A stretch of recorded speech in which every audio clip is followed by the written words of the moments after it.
was. I almost wondered if it was that sort of setup. But so how long? When is Richard Wright in the band? He's the whole time, I think. The whole existence of the band? I'm pretty sure he's the whole, yeah.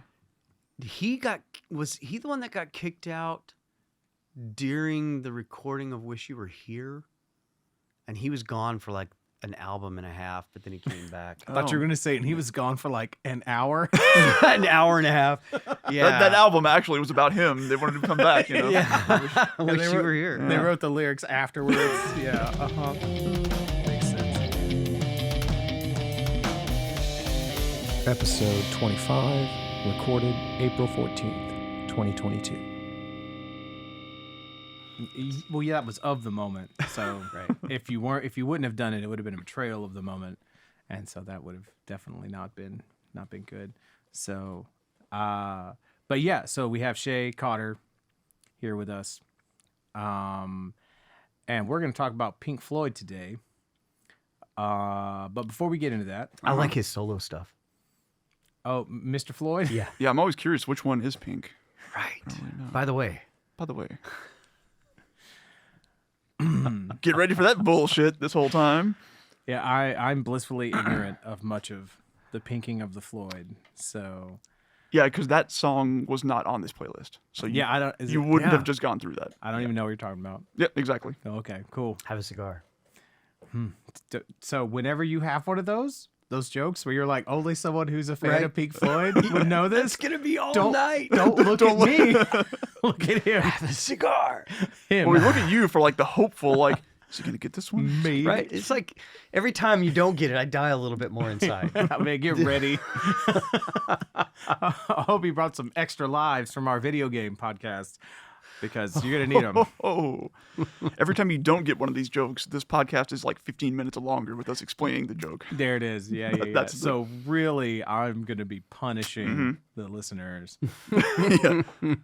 So, but yeah, it's weird. I'm still in this weird headspace. I should only be in there for like another 2 weeks where I'm just in this sea of editing all the past podcasts. Yeah, man. So, but it's weird, but it'll be fine. It'll be good. So what is your aversion to Pink Floyd? I don't really have. I mean, besides the obvious one that they suck, right? Besides the obvious one that they suck. That's the shortest podcast in history.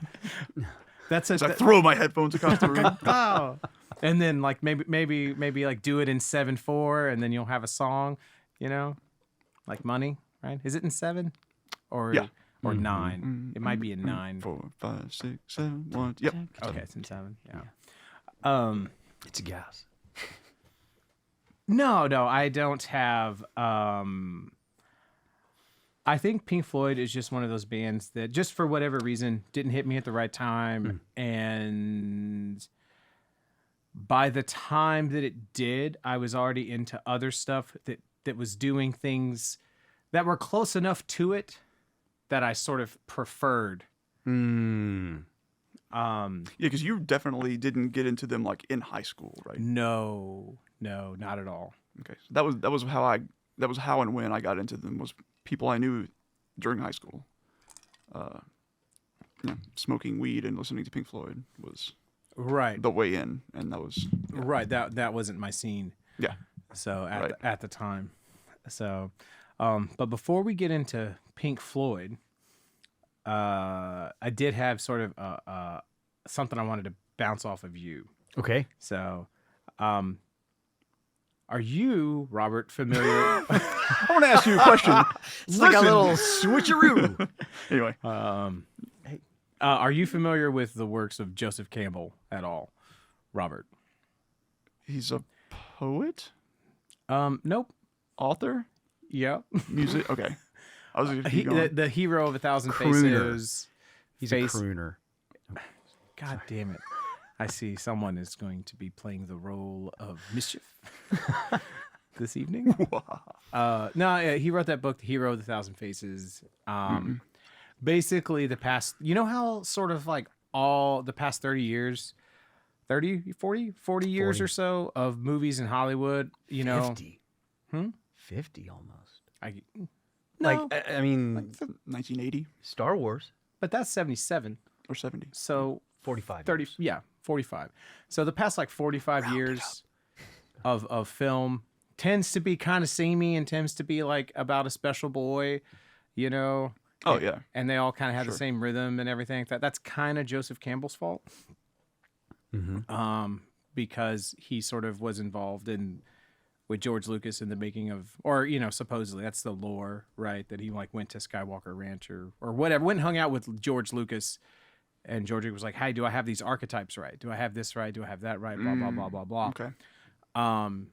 For it to fulfill this idea of the monomyth, Right. you know, the that all religions, all folklores or whatever are in their way telling the same story over and over again. So that's like the basic premise, and it ballooned out and whatnot. But you're a big Campbell fan. Yeah. Well, I'm familiar with a lot of his works. I think I've kind of, I don't know that I'd call myself a big Campbell fan these days, but You would have at I some would point. have at, you know, maybe a handful of years ago, especially. Same. I Yeah. wouldn't call myself a Campbell fan either these I've days. kind of gotten to where I see a lot of the ethnocentricity of his work and a lot of the, you know, yeah. But Well, and that's kind of what I wanted to like pick your brain about. okay. Was because I was listening to an old conspirituality podcast yesterday or something. They were talking about how the hero's journey is co-opted by, you know, a lot of the, you know, the grifters in the health and wellness space Yeah. and whatnot, Okay. because it's all centered around individual truth and individual realization and individual. Because we have to know we're special. Kinda. And but I don't know. I was just wanted to like ask you, like, was there ever a point to where you felt that, oh, maybe this kind of approach is a little bit toxic, or maybe this approach, by trying to connect all these things, it's leaving a lot out? Yeah, and I would say that was probably, for me, that deconstruction started somewhere between 2019 and 2020. Okay. So relatively recently. Yeah, and I think it became filtered through a lot of other things at the time that were opening up my own understanding of my own ethnocentricity. And when that started to kind of get blown up, I began to explore how many of the things that I've really kind of anchored myself to were also guilty of that, as I was trying to kind of divest myself of as much of that as I could. And then realizing, you know, he was really trying to understand some things from all these various cultures, but understanding all of them through a very white European mindset. And yeah. Well, and he's also, you know, part of his story, if you get into it, is that he was sort of impatient with academia. So he didn't actually finish he didn't actually get a PhD in like the 20s or whatever. He just kind of started his own thing. Well, he just like hung out with Krishnamurti on a boat once, you know, while studying Krishnamurti. Oh, yeah, I got you. Okay. Yeah. And I'll figure it out. And so, and then he, you know, like the lore or the story is that he just sort of carved out a very frugal existence and just hung out in like a cabin somewhere and just read the books he wanted to read and whatever, and felt that, you know, so he never. So it's like he was very committed to being rigorous and thorough, but in his own way and under his own direction, and really, for whatever reason, did not fit well in academia. And sometimes that's not a problem, but sometimes that's a red flag. Right. So yeah, you know, that's something that whenever I was real excited about his stuff, I thought that was amazing. I was like, look, Oh yeah. Yeah. That's like this sort of, you know, heroic thing. And yet sometimes scrutiny is good. And academic scrutiny, especially. Right. And I mean, it took me a very, very long time before because I'd had some disagreements with a close friend over some things, and he had called me a reductionist, Okay. and I didn't know what that meant when he said it, and it took me years and years, and kind of I started digging into just sort of religions and history of religions on their own merit and anthropology of religions on my own, and it was then that I started to understand this term reduction. And then it became clear. I was like, oh, this is Joseph Campbell's entire career. And so while it might have been very progressive in the early and mid 20th century to say, hey, these other world philosophies have just as much truth as the Bible, just as much truth as the Arthurian legends and what have you. At a certain point, it becomes that you are, to make them fit together, you're chopping off, you're chopping off all of the edges, and you're chopping off all of the things that make them, that are essential to these things, to make them fit into your, Eurocentric lens and whatnot. He had some good stuff, and there are still some principles. His way that he explains the use of metaphor, the dangers of dogma, all these kinds of principles, I think are really valuable. But I think he's kind of guilty of some of his own criticisms. And it's really difficult to kind of like, and I'm not trying to sort of drag Joseph Campbell through the mud. There's not enough known. There's some speculation that he had some anti-Semitic views in private life and whatnot, but there's nothing, I mean, he was 80 when he died, and he died in the 80s. You know what I mean? Yeah. So there's not a lot of, you're not gonna find his old Twitter feed, kind of stuff, and he wasn't in academia, so there's not as much.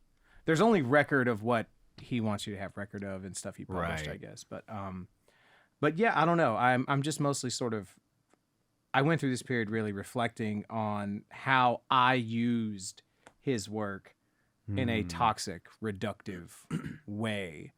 And that might have been progressive to was it Houston Smith and the perennial philosophy of all religions are expressing the same fundamental truth, right? But just through their own unique cultural lens. Yeah, no, not really.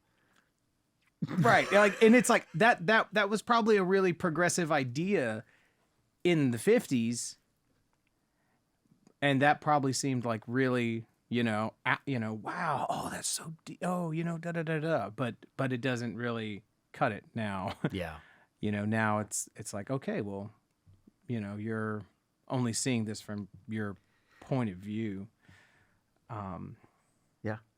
It's interesting because I've just recently kind of started paying attention to how many things in our history as, I guess, humanity, we're on these sort of progressive ideals where at one point this is the norm, and then things progress, and then this becomes the norm, and then things progress. And, it's it's going to sound a little new agey, but our consciousness is kind of evolving.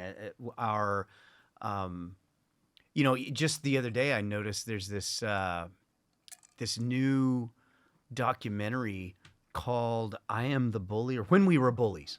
When We Were Bullies. And it's this guy who took a film crew and went back to find all the people he could find from when he was in grade school in the 50s. And he remembers this incident clearly now with what he learned, in the later part of his years, of this really traumatic bullying event where he was one of the bullies, and he gets all these. Right. And I just think about, we would have never had a film like that 30 or 40 years ago. Sure. And we're on this really interesting progression, and it was just today. I've never understood the fact that Pink Floyd was one of the originators of prog rock Until today? until today. Wait, what? They were just Pink Floyd to me. Oh man. I mean, how's that for a segue? Yeah. I don't think we're going to do any better than that. Hey man, I was coming up empty, so I'll take it. Yeah. I really never. I mean, I the Doors, Pink Floyd, all these bands that I just took those bands as these kind of standalone things. Well, so how old were you when? Well, I guess how old are you, if you don't mind? I'll turn 50 this year. I'm 49. Okay. How exciting. Am I the oldest podcast guest you've had so far? Yes. Yeah. Yes. I'm always the oldest person around you, Richard. I don't. That just means you're cool, I think, or I'm not. I feel the same when I'm around like younger friends too. So. There you go. Well, you're not the oldest person who's recorded No. in this studio ever. Yeah, no, Ever. not ever. No. You're not the oldest person who has recorded in this space.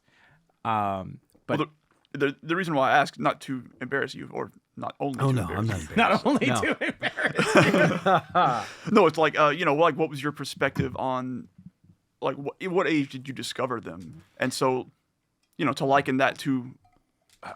What age would we have been when we discovered certain bands and how we view those bands? Right. It's funny. I discovered Pink Floyd. My first memory of Pink Floyd was shortly after The Wall came out.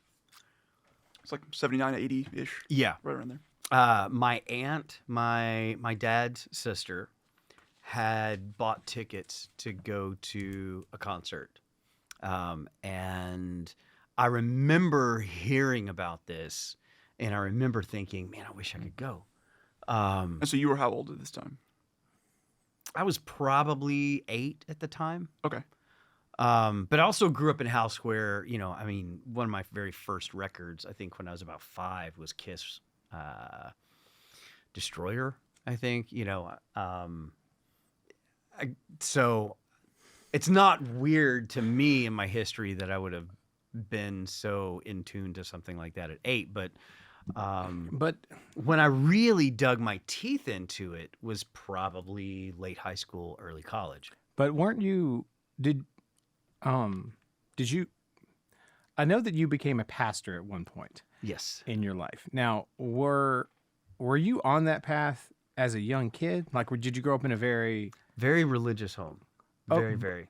But yet a very religious home in the 70s that allowed their 5-year-old to listen to Kiss? So we had Kiss, we had AC/DC, Styx, Scorpions, and until the Satanic Panic of the 80s. And then my brother went to a seminar at Baker Road Baptist Church in Baytown. A guy named Joseph Aranza spoke, and he came back with all these books, and he came back and he broke all our records. And I was, yeah, I remember that. I was like, wait, that sounds pretty cool. Wait, that's bad. Yeah. and so from like, I would say maybe 6th grade on, then it was what can I hide? I see. So I remember having a bootleg copy of Michael Jackson's Thriller. Dude, that's awesome. On cassette. We weren't allowed to watch the video, but occasionally I could like sneak a copy of it and watch it. Then I remember things like, then between, Thriller, and then when I hit like 7th, 8th grade, then it was all about punk and hardcore. And that would be the kind of thing I'd go and I'd skate with my friends and we'd go off to these places and I'd just copy everything from early Metallica to Sex Pistols, Suicidal Tendencies, Dead Kennedys, that kind of thing. And it was all like the contraband in my house, I kept it in shoe boxes under the bed. And yeah. I think that was something that is, even amongst kids our age, that's something unique that you and I sort of both had, I feel, is that there were just no limits placed on us. Yeah. As far as what music we consumed. Right. The only limit was how much of it we could convince our parents to buy. I think. I don't know. Did you ever run into any of that? I was gonna say I didn't even really have that. It was more I think for me it was more like, what do I feel comfortable with? Because we talked about it before on 30 episodes ago, Something like 6 that. months ago, whatever. When I was like probably like 5 or 6 or something, and I would be hanging around with my like dad and uncles, and they had a lot of vinyl at the time. Right. And it was sometime after Injustice for All came out, because they had the vinyl for that. And I remember like poring over the cover to that. 88. Yeah, it's like 88. Yeah. So yeah, I was probably like 5 or 6. And I remember like poring over the cover, but like being intimidated by it and not wanting to know. I was like, what is this? But also it's like everything's cracked and creepy, and she's got the thing over her eyes, and Right. I don't know. It just kind of scares me. So it was like, how far did I want? There wasn't much of a limiter on that for me. Right. There wasn't anything, like, so some of my friends, I remember, their mother would read the lyrics, and if she didn't like the lyrics, to screen them before they listen to Yes. music. Gotcha. Or after they bought a CD, she would come in and like read the lyrics and throw the CDs out that she didn't feel were appropriate or stuff like that. Like, It's fucked up. yeah, that was like something that some of my friends dealt with, or just whatever band made the no list. Oh yeah, Ozzy Osbourne was. Yeah. Oh yeah, Marilyn Manson. yeah, Dark Time, just yeah, the yeah. penultimate. Anything that was rap was obviously totally out of the question, which is interesting because I say that there were no limits, but I bet if I would have been bringing home like Tupac records, that might have actually, or whatever, Yeah. that might have actually like gotten a rise out of my mom. I really don't know. Yeah. I remember wondering, okay, like, so Queensryche's Empire. I bought that CD 3 times. 3 times. Because I would buy it, and then I would feel like convicted. So I'd get rid of it. Oh, so this And was I'd you. buy it. This was Okay. this was like high school. This is where I was, trying to figure it out. And I just don't understand Queensryche. so Sorry. Anyone who What you're spells their name that way, it has to be Geoff, right? You can't be Jeff Tate. It's not allowed. No, like this whole concept of getting. I mean, I still. I'm going to come own- back to Queensryche later in this conversation, by the way. I'm saying this right now. Put a pin in Queensryche. Because That's what we're I'm saying. putting a pin in it, and we're coming back to it when we start talking about Dark Side of the Moon, because I got a story that involves Queensryche. Let's do it. All right. But the whole idea of getting rid. I don't even get rid of albums that I think are bad. That's a whole separate problem. Exactly. So like music that is good, but that is influencing me in a bad, like that. Oh, this music is influencing my morality in a bad. This music is a bad influence on me. I don't want to tempt myself. That is an emotion. I have never felt anything even close to that. Yeah. So where that changed for me, honestly, was a really weird, because it was a Christian author, and he had this series of books. One was called True Believers Don't Dance, with the don't crossed out. And then the next one was called True Believers Don't Ask Why, with the don't crossed out. And so it was all about like discarding all the bullshit and getting down to past the rules and regulations. And I remember there was this one chapter talked about, the whole idea of this sort of garbage in, garbage out mentality is faulty. That if we're mature people, we can understand that if we hear something or see something, we can understand what's worth hanging on to and what's worth not hanging on to. And if we're just these, the garbage in, garbage out paradigm is because computers at that time at least could not think. They could not discern. They still can't. Yeah. but later, if somebody plays this podcast in the future and they can, that's why I built that in. Okay, gotcha. But yeah, I mean, we've got to be able to understand and real, just because I like listening to, Ice Cube doesn't mean I'm going to go like gauge my day of whether or not it's good or bad by whether or not I have to use my AK-47. Was today a good day? I think it was. So, yeah, I mean... Sure. I mean, just like I can enjoy Slipknot without needing to slit a throat or fuck a wound or anything like that. Yeah, either one of those I'm things. so glad. I nary need to push my face in and feel nigh a swoon. There you go. And for this, we're thankful. Right, and I think there is a deeper thing in the. I mean, it's just that whole concept of you like buying a Queensryche record and then like Queensryche of all things is this terrible influence on me morally and is gonna lead me away from the Lord because Jet City Woman is about sexual promiscuity. Oh yeah. So we had to nix that one. Okay. I'm just picturing. It's a weird paradigm, man. And how old were you when you were having this sort of inner turmoil? 17? Fuck. This crisis. 17, right. Oh God. When I was 13, was I 13? Yeah, I was 13. I was like, "Hey mom, the new Marilyn Manson record, Antichrist Superstar, comes out this Friday. Can you pick it up from Hastings in Huntsville on your way home?" She's like, See, I remember asking my mom when I was in preschool if she could go get the new Kiss Rock and Roll Over at Kmart. And she came back with some like K-Tel greatest hits thing. I mean, my mom was like, "Why did you make me buy this?" You embarrassed me. Yeah, there was a little in front of the community. There was I think she didn't mind because it was in Huntsville. Oh, fair. Yeah. So Sure. She didn't have to see her neighbors there. Yeah. Yeah. Never see those people again. Right. So, but yeah. So I had like just. It was more like, aren't you corrupted enough?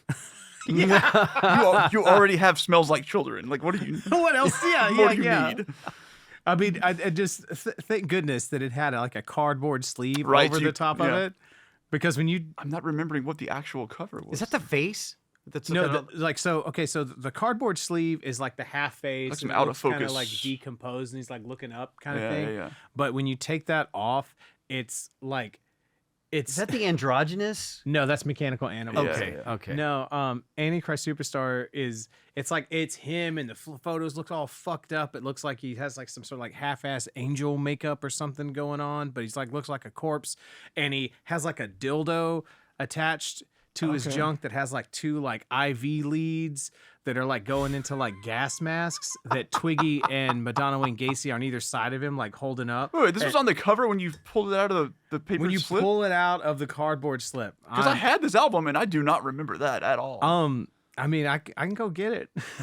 Because he doesn't throw anything away. For moments just like this. Right. You never, yeah. I mean, I'll just look it up. So yeah. I'm just Man, that's wild. I mean, but either way, so your mom. So yeah, but my mom didn't have to see that. Exactly. Yeah, thank goodness. So look, see, there it is. Oh, okay.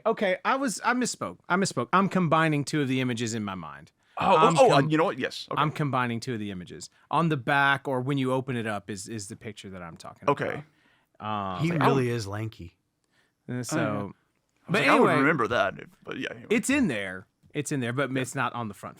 So, anyway, but yeah, I mean that's one of my favorite records of all time. But anyway, yeah. So I was like 13, and like, right, And I speaking of bullies, man, there was a pastor's son that I was particularly mean to. And I like weaponized the lyrics to some of the songs on that. like anti-gay and anti-dope. I'm the faggot anti-pope and shit like that. Like I would like scream that at him in the locker room and stuff. Damn. Phil, it's catharsis here. I have regrets. But I had a lot of animosity towards towards Christianity and whatnot. So, you know, anyone who stood for that and was in my way was going to get something on them. Right. So, but this whole concept of like, oh man, Like self-censoring, I guess, was never really a thing. yeah. The only I can remember one of the records that I during that time period of my life that I got and that I was like, I don't want this. And it was Gwar. Because to me at the time the record was so bad. It was like for other reasons though, besides. Oh yeah, I was like, this is the worst record that I've ever heard in my life. Which Gwar record was it? Ragnarok. Okay. That's what it was called. So I just wasn't for me at the time. Meat sandwiched.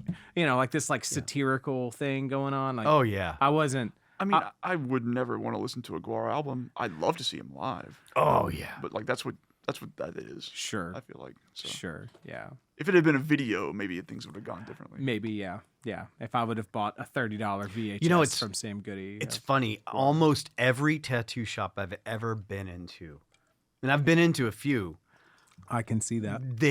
there's always somebody playing a Gwar concert somewhere in the tattoo shop. I was in Denton, Texas back in October getting a tattoo, and sure enough, there's a Gwar concert Cue it going up. on. And it's like, I don't know if it's like mandatory. It's part of the licensing deal. Maybe so. You get a Maybe tattoo so. license? Yeah. It's the tattoo artist equivalent of the Hippocratic Oath. Or it's just like, okay, they can handle the pain, but can they handle the Gwar? Can they handle the Gwar? Thou shalt do no Gwarm. And if not, maybe the Gwar will take your mind off of the pain. If Right. there's any. Yeah. Yeah, watch some live birth on stage. Yeah. Right. Mild sedative. Mild sedative. But so in regards to like the Floyd stuff, because you were talking about how you just realized that they're originators of prog rock. One of the, but yes. You know, and I feel like that right there almost hits the nail on the head as a reason of why they were always difficult for me to get into, because they really do seem to exist on an island by themselves. Yeah. Yeah, and they were from, however long until today. I was today years old. Yeah, they've always just been Pink Floyd. And we've talked about this. I kind of see them in three eras. There's like the pre Dark Side of the Moon era, or pre Animals era. Yeah. And then there's the sort of the more popular era, and then there's the post Roger Waters era. And the early and the later, there's this weird tie-in. But they've always just been Pink Floyd. They've never been derivative of anything else to me. Right. And I guess we can probably touch on that when we get, because today we're going to focus exclusively on period 2. Right. You know, a playlist that Robert made and whatnot. But I think that was why, because, I'm into psych rock, or, I had a period where I got into, psychedelic rock and whatnot, so that's like a lot of like Doors and, a lot of stuff that's happening in, Grateful Dead, stuff that's happening in the late 60s. Really? And whatnot. And, did you not see Small Deal? Did you? Have you ever? It doesn't scream like L.A. Woman to me or anything, but No. It might. It should scream a little bit of "This Is the End," is what it should. Really? In sections, for sure, man. Did That's you? a long song. Have you ever listened to much of early Floyd? I know that we're not going to get into that. I at one point I checked out the first record. I think the very first record was Syd Barrett, and I was like, "This is cool." Like Saucerful. Yeah, I think so. It's that one, and even though I'm not going to get too far into it, but I just recently went through the first two, and you can definitely hear how well that fits with the Doors, Jefferson Airplane. Yeah. That kind of era of psychedelic rock. What I do remember is that I do remember instantly getting it and instantly emoting, like, all right, I like this, which is not how I feel about any other Pink Floyd. But then also you think about like 70s hard rock, you know, or and proto metal and Black Sabbath and Deep Purple and Led Zeppelin and, you know, and the Who and all that sort of stuff. And Pink Floyd does not belong in that. And then you No. think about like the mid 70s hard rock bands and Aerosmith and or whoever. Bachman Turner Overdrive. And BTO, ELO. right. Yeah. And like they don't belong with Those any of that. acronym bands. Yeah. Either. They've always just been And Pink Floyd. and then you think about like the progressive rock stuff. You think about Rush and like Yes. and they don't really King Crimson. King Crimson. Yeah. Yeah. Not exactly. even anywhere remotely you know like or, that. or what was it? Yeah, Emerson, Lake and Palmer and Yeah. whatnot. And like and it's like no, they don't really belong with any of that either. It's like I remember being whatever age when we started reading like music magazines and stuff, Guitar World specifically, and always seeing Pink Floyd and Led Zeppelin brought up as like the duo of Interesting. like the enduring duo from the 70s that will never like that everybody knows and loves. Yeah. And that being like these are the things that you should know if you want to be into classic rock, and you should know about classic rock. But yeah, they couldn't be more different. Yeah. In any way. Right.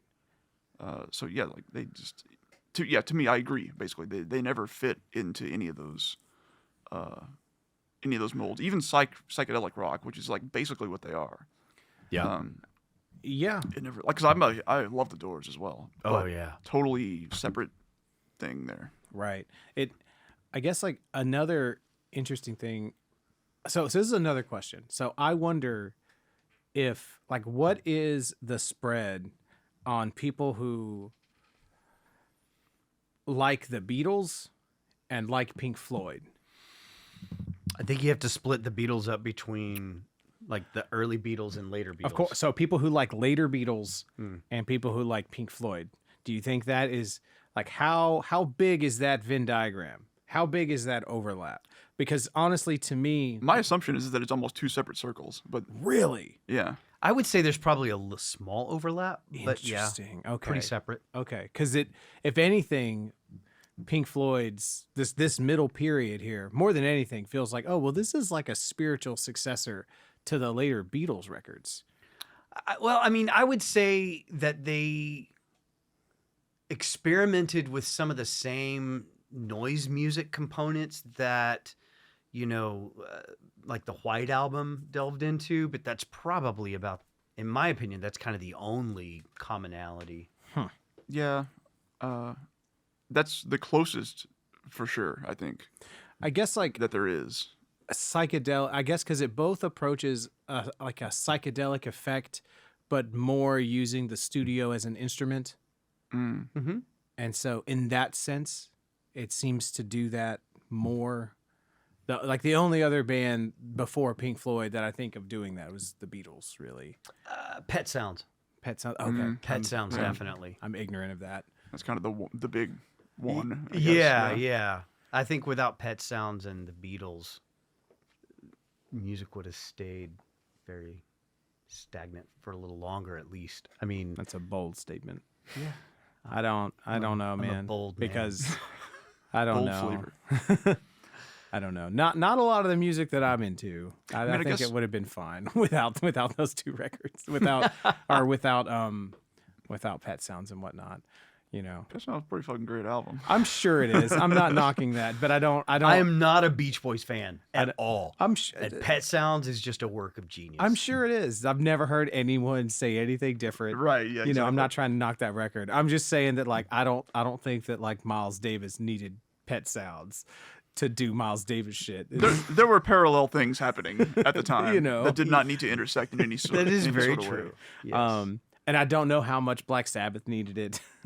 But like, I don't think any of the, I guess engineering team, because it was who was the dude who engineered like Dark Side and stuff like that? Alan Parsons. Parsons, yeah, from the Alan Parsons Project. Yeah. And like they famously did like the quadraphonic sound on that album, Yeah. and it was like a huge deal at the time. It was like, Okay. you know, revolutionary. He did that. He did Dark Side, and I think he did Wish You Were Here. I think so. Yeah. That is probably another reason why it's difficult to sort of assess Pink Floyd, is because the records during this period sound so damn good that they don't really sound like they were made during that time period. They're not dated. Yeah, you kind of have to listen to them in comparison to what else was around at that time, Right. to really get how much better they were than other stuff at the time. That makes sense. That makes sense. So Robert, so you were in high school when you started to get into them, Yeah, and what was your gateway? I think, like I said, like smoking weed at a friend's house, putting on like, I think The Wall probably was the first one. Okay. And then Dark Side at some point there. So those. Syncing it up with the Wizard of Oz. Did we ever try that? We probably tried that. It is pretty trippy. There's something there. There's I don't know. Whatever. So there's that, and then pretty shortly thereafter, like being into, like I say, like Guitar World and stuff, I was always seeing like top so and so songs, top so and so solos, and you always see shit like Comfortably Numb, like way up there. Time way up there. Sure. Wish You Were Here way up there. So like over time I discovered like Wish You Were Here and a bunch of the other stuff. And then I just kind of went from there. That was pretty much that. So yeah, high school, 10th grade ish. And same for you. You said you really got into it Late in high school. Yeah. Okay. And I think for me it was Dark Side and then The Wall. How fascinating that like same thing is happening 10, 15 years apart. Or Yeah, whatever. And so at that point, I mean, this was what, 1997, 8? And this When would it have happened to me. been probably 89, 90, Okay. Wait, Wait, when did you that go late? to college? 91. 91? Okay. Yeah. Okay. But that makes me wonder, like, does it happen today? Probably, right? I don't know. Like, kids still wear think like so. the same shit that we were wearing when we were like Nirvana t-shirts and stuff. So probably. Maybe this is a little bit of perspective. I don't know, but my daughter, who's a freshman at UNT right now, she had a friend of hers in high school, Omar. This is his real name. Shout out to Omar. Great kid, Omar. You're awesome. He just like his senior year, he came alive to King Crimson, Nice. and he just like blossomed with that. How about that? And so yeah, I think there's still people that are waking up to great music from that era. It might not be, because at our time you had to actively decide if you were going to participate and engage with Pink Floyd or not. Mm-hmm. Like it wasn't like this cool thing that you found. Yeah. Like- it wasn't on the radio anywhere, as far as I knew. Well, but everyone knew that Pink Floyd was a band. Everyone knew that Dark Side of the Moon was a thing. Everyone knew that it supposedly sunk up with the Wizard of Oz. You know what I mean? So it might not, it might not be the go-to weed smoking album for high schoolers still. Yeah, that's a good question. I wonder. But it was still in the 90s. Yeah. You know. Yeah, because I mean, like, my friends who I experienced that with, their parents were just into it when they were kids, Right. and so it was still there. It was still the thing that you got into, and You know, and I think one of the things too, in retrospect, I mean, if I was getting into Dark Side in say 88, 89, Dark Side came out in what, 73. 73? So 15 years. 70 So- fucking 3? So in perspective, that's like somebody getting into an album from, 2007. exactly. I mean, or Right. yeah. Which they certainly still do. Yeah. It's not like, oh, I'm gonna get into classic rock. Yeah. Right. Yeah. That's a weird thing that I think about constantly, which is like, I was born in 1983. Anything before 1983 may as well not have ever existed. You know? And then Thank you. eventually I bring it back up, right? I didn't exist. But you do now, as of today. Yes. But like, yeah, if The Wall came out in 79, it may as well have been ancient fucking history to me. Right. Even by the right. time I was like Yeah. a teenager, right? Like, just it didn't register. Just, Right. Yeah. Like the idea that That's like, it's like that for everybody. That's not anything special to right, that what like anything that you think of that you were listening to that was current while we were in high school is the same as the Eagles Exactly. when we were in, Yeah. you know, like it's that relative. But I also do think there is something unique, which is that there was a huge watershed moment that happened in the late 60s with, you know, Beatles and psychedelic rock and the advent of the album as a medium and all those types of things, where that generation really, there was almost just a hard stop on listening to your parents' music. And that hasn't happened since. Right. Where an entire demographic just said, fuck everything my parents listened to. You know, so there is, it is, you know, like for white music in the 20th century, it is almost like that clock for pop music in the 20th century or whatever. It is almost like that clock starts in 1967 or 66 or whatever, almost, you know? Well, so people who were teenagers, I mean, I guess we were teenagers in like the early 2000s when like screamo was a big thing. They have kids now who are teenagers. Mm-hmm. Are they eschewing screamo as their parents' music? But there's still, or are they embracing it? but there are still more threads from screamo that go to something like Led Zeppelin or Pink Floyd, or that go forward to whatever kids might be listening to today, than there are threads from Pink Floyd to Glenn Miller. Yeah. Does that make sense what I'm saying? Yeah. I suppose so, yeah. And so I guess I don't know enough about Glenn Miller to fully understand that metaphor, but big band music, In the Mood, Okay. shit I made you listen to. Oh, shit. For that. I know a little bit about Glenn Miller. Yeah. He loved bubbles. Um, Bubbles and big bands. Yeah. Get these bubble machines. Really? Is that a thing? I think so. Don't make me Google it, please. Glenn Miller's bubbles. it's the longest I've been quiet ever in my entire life in my podcast. When you hear about Glenn Miller's bubbles, you got to shut up and listen, man. But yeah, so I do think that is something that makes this sort of that generational comparison, you know, unique, because we were the first generation whose parents were boomers. I think we're somewhere in there. You know what I mean? My parents were boomers. Your parents were boomers, so our parents were like, you know, young boomers, I guess. Yeah. Little boomers. But okay, Late boomers. Here's another question. Nice. Late boomers. Like my grandparents didn't listen to music. Do you know what I mean?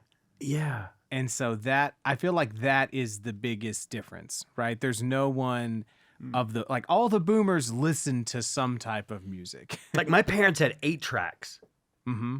and albums. Right. Their parents had nothing like that. They Yeah. had a radio. Right. Yeah. Right. I mean, I guess at that point, music became an active hobby that you could be into. Right. Yeah. It was a different kind of commodity, you know, because of, you know, record labels and costs of printing going down. And then also the switch from, you know, the album itself becoming an art form, not just a series of singles and whatnot, you know. Yeah. So, I guess it was like music really becoming a thing in popular culture right. more than it had been before. And you have television, and it's a different way to sell these things. Like now you can sell the visual of the artist, and you have the touring industry come, you know, and you know, all that sort of stuff. Like that's why the Beatles made so many albums. My understanding is they weren't able to tour because the technology wasn't there for them to have sound systems good enough to play the places that they would have to play to fit all the people in. Right. Fuck, that's probably true. They did one tour, and that was their first U.S. tour. And No. they never toured again. How about that? They were a Wow. studio band from then on. I didn't know that. Right. And then you see like the shit of like the monstrosity sound system that like the Grateful Dead was making, like made in the 70s and shit like that, and just all this craziness. You know, it's funny because I was trying to do the math. My mom was born in 45. She was 17 years old. So that's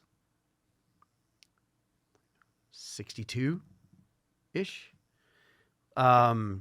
She had a part-time job after school, saved her money, and bought a record player. Of course, in 1962, a record player was like a big piece of furniture. Right. Yeah. And that was her first big purchase, was a record player. I have that record player in my home. Whoa. Sick. And every time it's right there by the hallway as you turn from the living room. It just looks like a big piece of furniture, but that's what it is. Like a credenza, like just a huge thing that you have to open and deal with. Yeah. And I think that is such a symbol of that turn that you're talking about, where that's an investment to buy a piece of furniture to play records. Right. Yeah. And that was, and I do think there were people that had it. I mean, obviously you see pictures of old Victrolas and things like that, but that's a very niche subsection of the culture.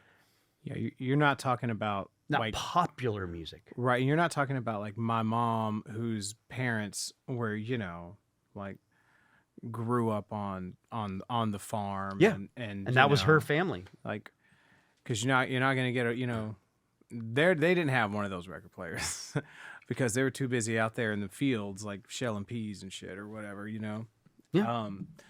So yeah, that is, and that's a whole different way to experience music. But like that type of investment is even different than us buying a portable CD player or a boombox or whatever. Even though that was still a huge investment for us, and in the 90s and whatnot. Yeah, the closest I had to that was for some Christmas on, I don't know, like 97 or 98 or something. My mom bought me a 5 CD changer. Mm-hmm. Yeah. The big thing of your home stereo, and then 2 like full size speakers from like Montgomery Ward's, I think it was at the time. Mm-hmm. And they were Monkey Wards. Yeah, right. And they're like super on sale and super cheap. So got the 5-disc changer and the speakers. And not to embarrass you or anything, Mom, but she didn't get a receiver, so there was no way to amplify the sound. So I plugged in the speakers to the CD changer, and I could if I put my ear up to it, I could hear it, but it was like the faintest little thing. Oh, how funny. I really think the only I was like, I need something else for this. I need to boost it. She was like, okay, I'll get that too. Okay. I really think the only contemporary analog to that shift is when people finally started investing in like home theaters.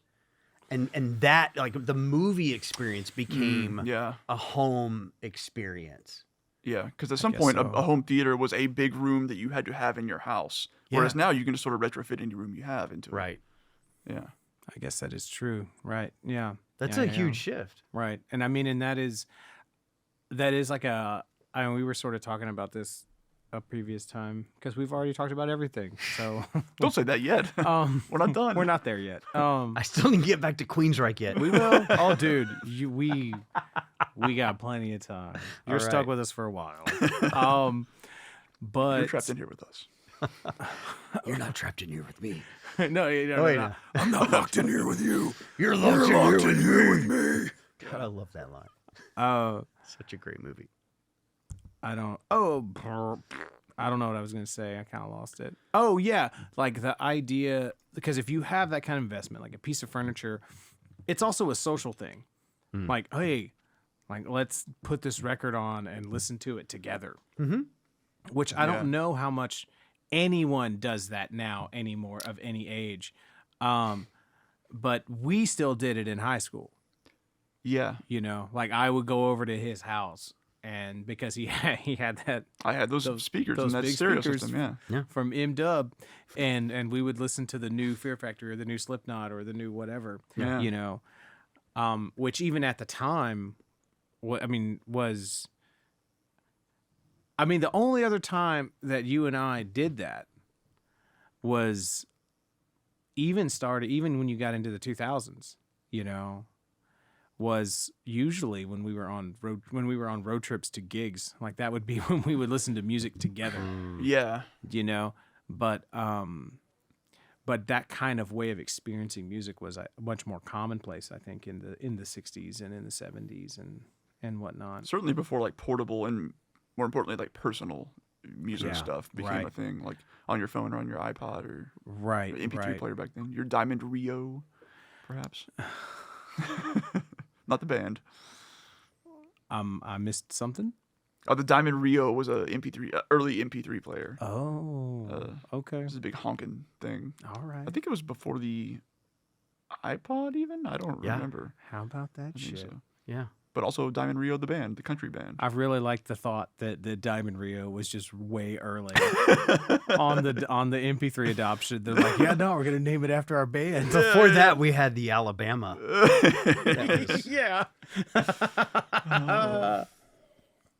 All right, so I guess we can.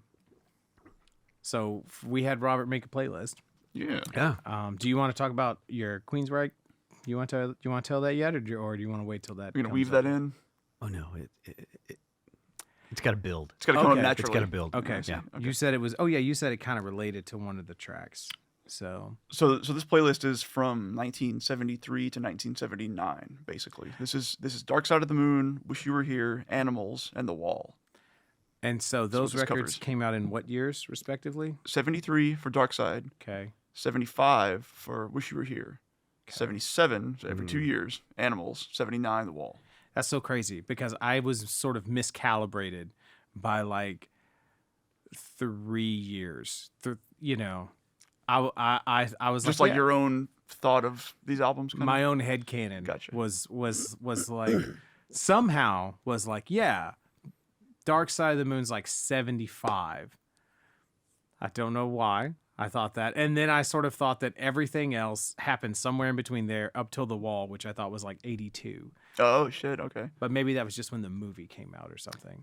I think it did come out later. Yeah, 82 or 83. something like that. So some weird headcanon, but it Have you seen the movie? by the I way? haven't, no. Dude, we'll get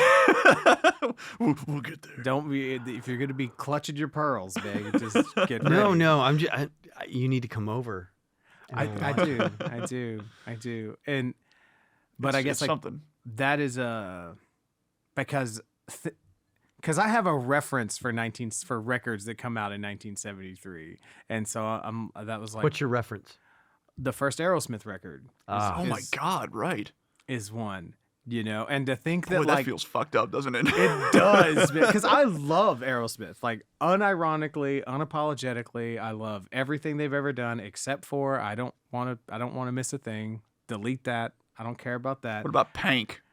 In the context of the record, on its own, it's like what a weird, dumb song. But in the context of the record, you're like, oh, cool, neat, whatever. Okay. It's a nice novelty. Okay. In the context of that record. And then I get a little fuzzy on the Black Sabbath releases too. Because Paranoid was 70. Well, because they did so many so quick. close together. So close together. Yeah, like those first 4 came out so. I think their first 2 came out the same year. I think so. It's like 69. Yeah, I'm just, Self-titled and Paranoid was. yeah. That one might be 70. Paranoid might be 70. So 73, Like Sabotage, maybe. maybe. That's kind of what I feel like. But I don't feel know. like Sabotage. No, Sabotage. I think is 75. But Okay. maybe Sabbath, Bloody Sabbath. Okay. I'm gonna check it real quick. But yeah, like so. Fact But check. knowing that Dark Side of the Moon came out in 1973 just really kind of changes everything. Interesting. Yeah, because to me, this is like, yep, that's when that came out. So why these songs? Why did you start with Dark Side and Because then- also the songs in this playlist are not in chronological order necessarily. No, because you started with Dark Side and ended with Dark Side. Yeah. right? So why did you? What was your So logic? hang on. Is the question why these songs or why this order? First question is why this order? This order is because I kind of just played with it for a while. So I sat down. I didn't need to, but I sat down and listened to all these albums again. Just all of them, a couple times, and just try to figure out how do I want to build this playlist. That was the big question. It's like, how do I want to build this playlist? Because there are so many different ways. There are a number of different ways I could have gone about doing this. But the way I chose was to pick. These albums are composed of songs, but a lot of parts of these albums work as the parts of the album. They work as albums, right? Sure. They're concept albums through and through. Yeah. So I arranged them in this way because I felt like they flowed pretty decently. Okay. And it was hard to pick like a song from, especially The Wall. To pick one song from The Wall, like they're so dependent on everything that came before and after that it's very hard for me to say like, let me just put Comfortably Numb on here without putting the following or even the previous, which I think I left off actually. For some reason, I feel like Hey You is the one song on that album that kind of stands on its own. Yeah. And it's probably because it's the first song on the second disc. So they felt like that was a pretty good... Because if you listen to it if you listen to the first disc up until the end, it has a sort of definitive stopping point. Right. So anyway, all that to say, it was hard to pick a song off of these albums and just throw it on here. And I have to say, Hey You has my favorite Pink Floyd line ever. And the worms ate into his brain. You did say that earlier. There's a whole song about it too. Yeah. Or did you text it earlier? I texted it. Yeah. It's like, Yeah. But yeah, I think Hey You is maybe even the only standalone song on that album. That's kind of how I feel. Yeah. For as much like radio play as some of the other ones get, I feel like you really need the context to get like what it actually is. Yeah. So that's why I made the playlist the way I did. Was like I tried to put things that went together as much as possible. That's why like half of Dark Side of the Moon is on here. No, more than half, like more than 2/3. half. So I think you're only missing 2. Yeah. And I wonder, why? That was going to be my next question. Like, because then I'm just putting the whole album on here. And what's the problem with that? That's a great question. yeah. So the songs that you decided to leave off of Dark Side, why did you decide to leave those off since you put so much of it? Just something had to go? Something had to go. Like, because literally, then I'm just putting all of these albums on here. Because all these albums work so perfectly as albums. You listen to the entirety of Wish You Were Here, you get the first half of Shine On You Crazy Diamond, and then you go through Half a Cigar, Wish You Were Here, Welcome to the Machine, not in that order, and then the rest of Shine On.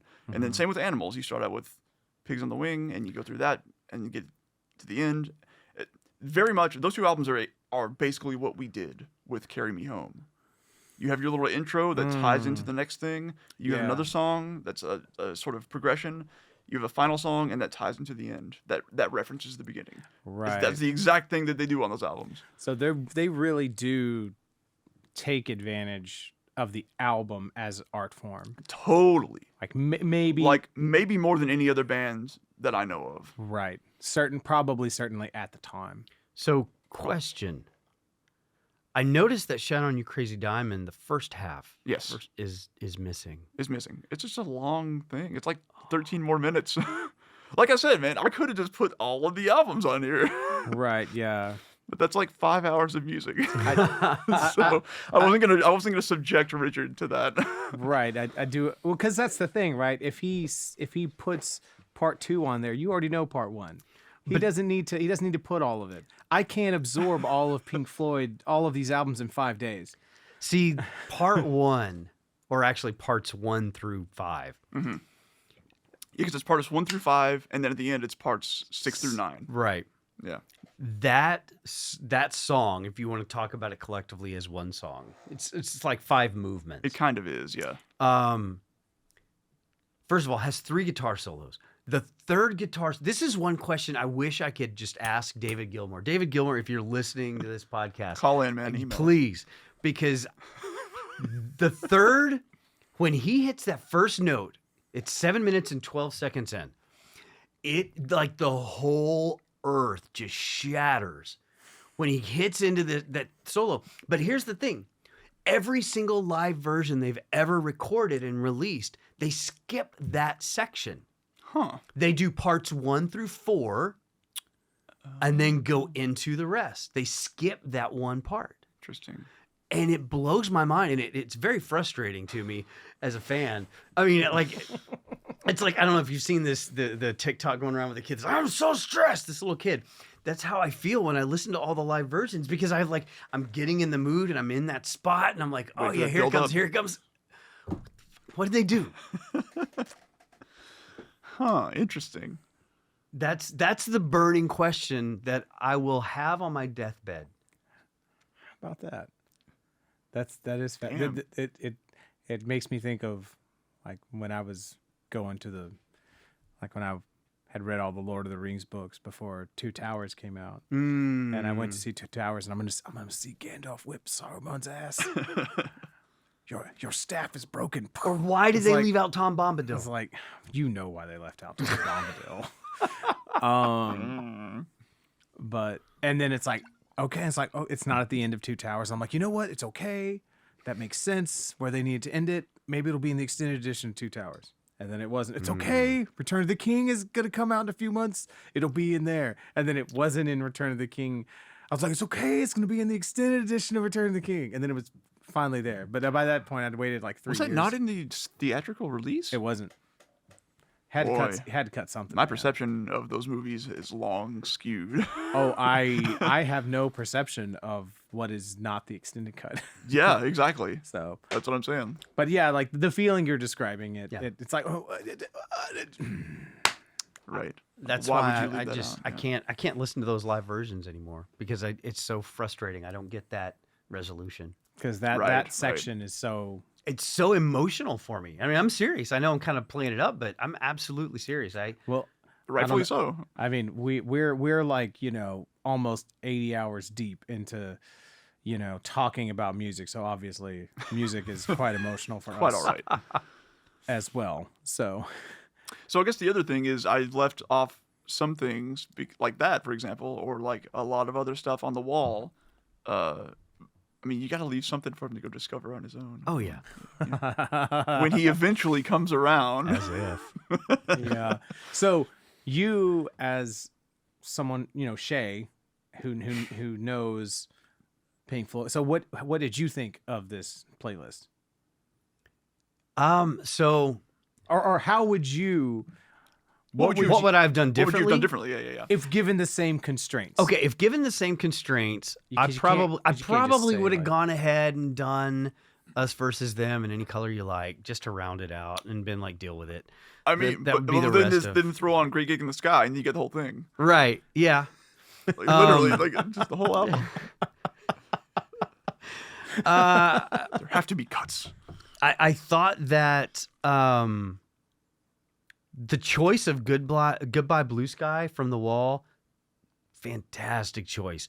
I love the way they play with time signatures in that, and I love the melodic nature of it that also feels like rambling. Yeah. And yet that just really inhabits the lyrics. I thought that and Mother go well together. Yes. Yes. I forget now if they're right next to each other on the album or not. I think they might be. I believe so. I might have switched the order around actually on those. Yeah, I think Goodbye Blue Sky was probably my favorite. Yeah, Yeah? it's Mother and Blue Sky. Okay, cool. So the reason I picked those two, because I almost put the first like 4 tracks on the first album on the first disc as well, like In the Flesh to Under the Brick in the Wall Part 2, because I love that section too. But I did Mother, Goodbye Blue Sky, and then Hey You, and then Comfortably Numb to Run Like Hell, and that's like a 4-track spread.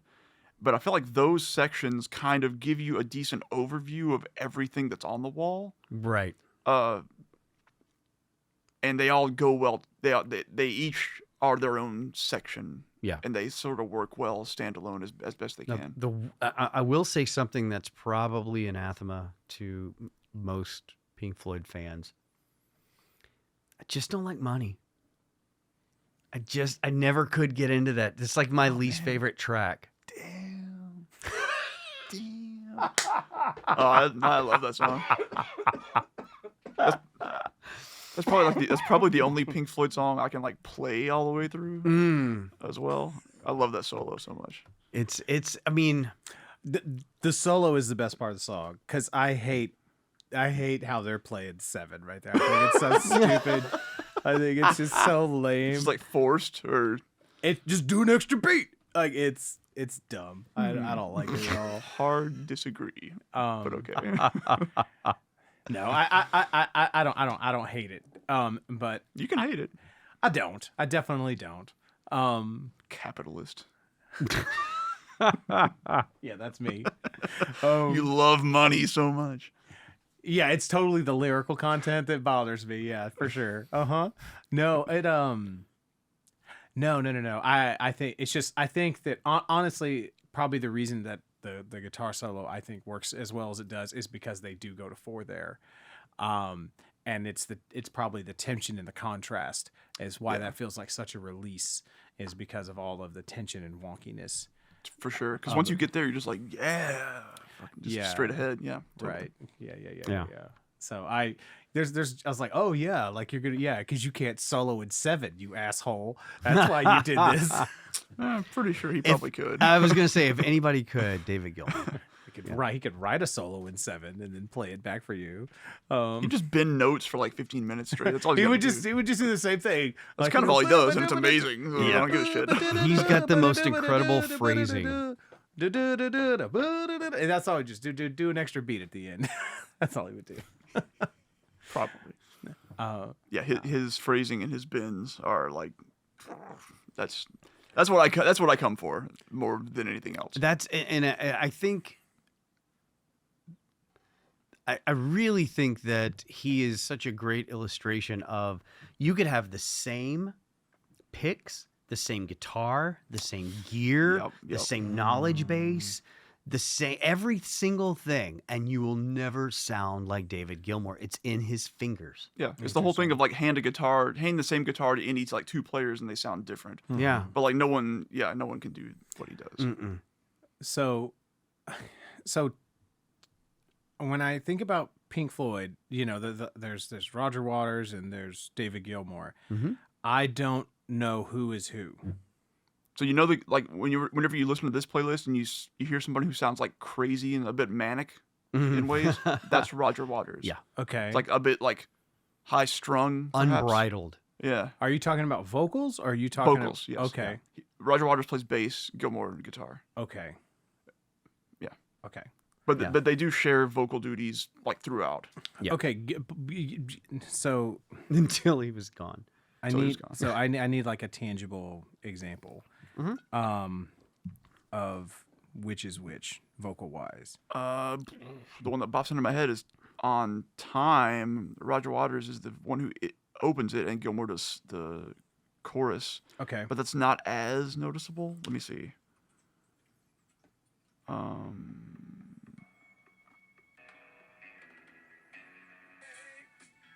So that's Waters. Okay. So like a bit like more extreme, a bit more like more rock and roll. I guess, but to me it's more like I don't want to say whiny because that's not true, but it's like strained, more aggressive. Yeah, more. Yeah. It's I guess like rock and roll's fine. Yeah. And then the smoothness and here. This is Gilmour. Oh. Has a little bit more of that like English affect. Yes. Yeah, a little bit. Yeah. Well, I guess that's what it is. Really, is that I don't know where they're from, but Waters sounds like he's more like he's got a much more extreme British accent. Like when you try to imitate someone from Britain doing an accent, Roger Waters sounds more like that. Okay. And Gilmour just sounds more like an old British dude. Okay. So, all right. So, but those smooth ass fucking vocals, that's Gilmour. That's David Gilmour. Oh, Yeah. He man. plays like he sings. Yeah. Oh man, Or what he a sings like he plays. loss to their sound that's gonna be. When he's gone. No, he stays. He's it. Oh, Roger. He is the one Roger who stays. Waters. Roger Waters leaves. Yes, Oh, he is the one who stays. well. And actually, I here's bet you could get someone to sound like Roger Waters. he does. and here's the other scandalous comment I'll make. the post Roger Waters phase of Pink Floyd is actually my favorite. It's different, but there's a lot of great stuff there. It really is. I mean, I'll say this as whole albums, the Roger Waters, David Gilmour era pumped out consistently good products more than the post Roger Waters. Yeah. But the David Gilmour post Roger Waters era Floyd has some of the most amazing songs that in their catalog, in my opinion. Stay tuned next week. Yeah. Next time on. So when in 1998, I went and saw Metallica in concert. Jerry Cantrell opened, Oh. and now this was Reload tour. It was Reload tour, and it was Boggy Creek. Right. And Buggy his- Depot. Buggy Depot. Depot. Yeah, in Boggy Depot. You're right. Right. And- Little fact. nice. Little fact. So sorry to interrupt, but this is important. My go-to mental image when I have to pee in a public restroom and I'm having a shy bladder is I imagine the album cover? of Boggy Depot. Standing in the water. And there's something about like imagining someone with their waist or my Oh, waist wow. submerged that like I can be in like a sea of urinals at like a concert. Every one of them filled. There's a line waiting. That's what lets me relax. All right. Amazing. There you go. That's my go-to. It's my go-to image. Damn. Well, how do you move on from that? I forgot about that album, honestly. That's a pretty Oh, good it's album. I just listened to it a couple weeks ago for the first time in a while, and I was just reminded of what a great record it is. Awesome. That tour was within one of Lane Staley's like MIA cycles where he just kind of was gone. I mean, that was after they did Unplugged. So that was like the last Yeah. thing that they kind of did with him. When did he die? Not 2002. 2002. Oh, They did Unplugged in 96, and they didn't do anything else past that. Yeah. really? Yeah. And so, Because a lot of people think like they did that, and he kind of was gone, like kind of like Kurt Cobain. Right. You know? right. But He no, died like 8 years later. Yeah. So in 98, he was just kind of MIA, and his band, Jerry Cantrell's band, was Alice in Chains minus Lane Staley, plus the keyboardist from Fishbone Okay. Nice. and Chris DeGarmo from Queensryche. Ah. And they played like 3 or 4 Alice in Chains songs. They played 3 or 4 Jerry Cantrell songs. And then they played the last 4 tracks from Dark Side of the Moon. Oh, cool. And that's how they ended their set. And oh my God, it was so good. Wow. I would It not was expect so incredible. And yeah, it was like out of all the shows I've seen, that's one of the highlights of every show I've ever seen is them playing those last 4 songs. Those guys, you know, it's just that. Man, that sounds incredible. That sounds so organic yeah, too. Like Yeah. that, you know, like back to Like, Queens. man, we love these songs. Let's just play them. like Yeah. a, Okay, why not? right. Yeah. Well, like a third of your set being fucking cover songs. Well, they- from one band from one album.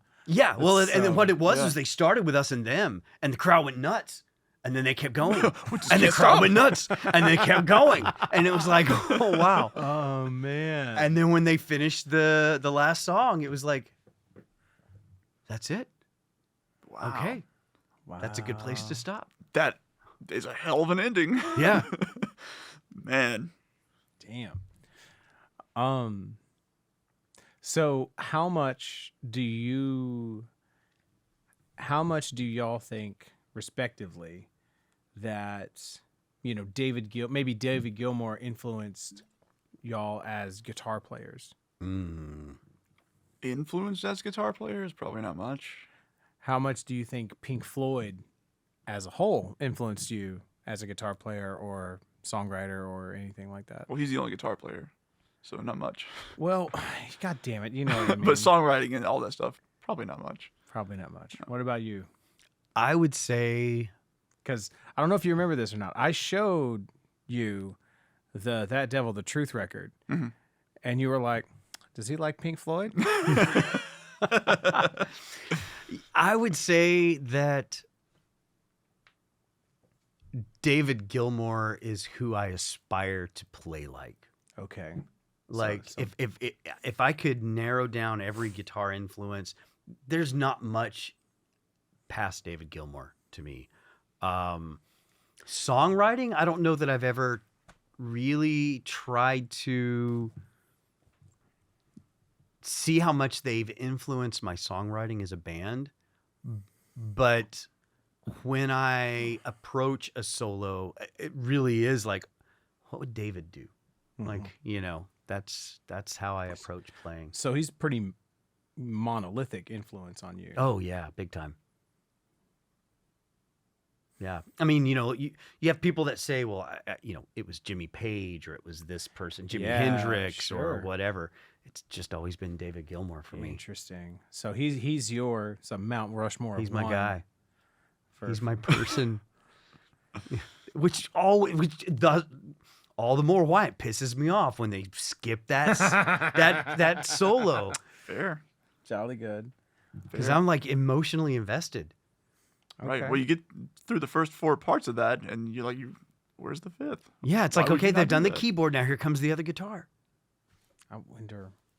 There has to be someone Yeah. knows. The internet must know. Gilmour. That's fantastic.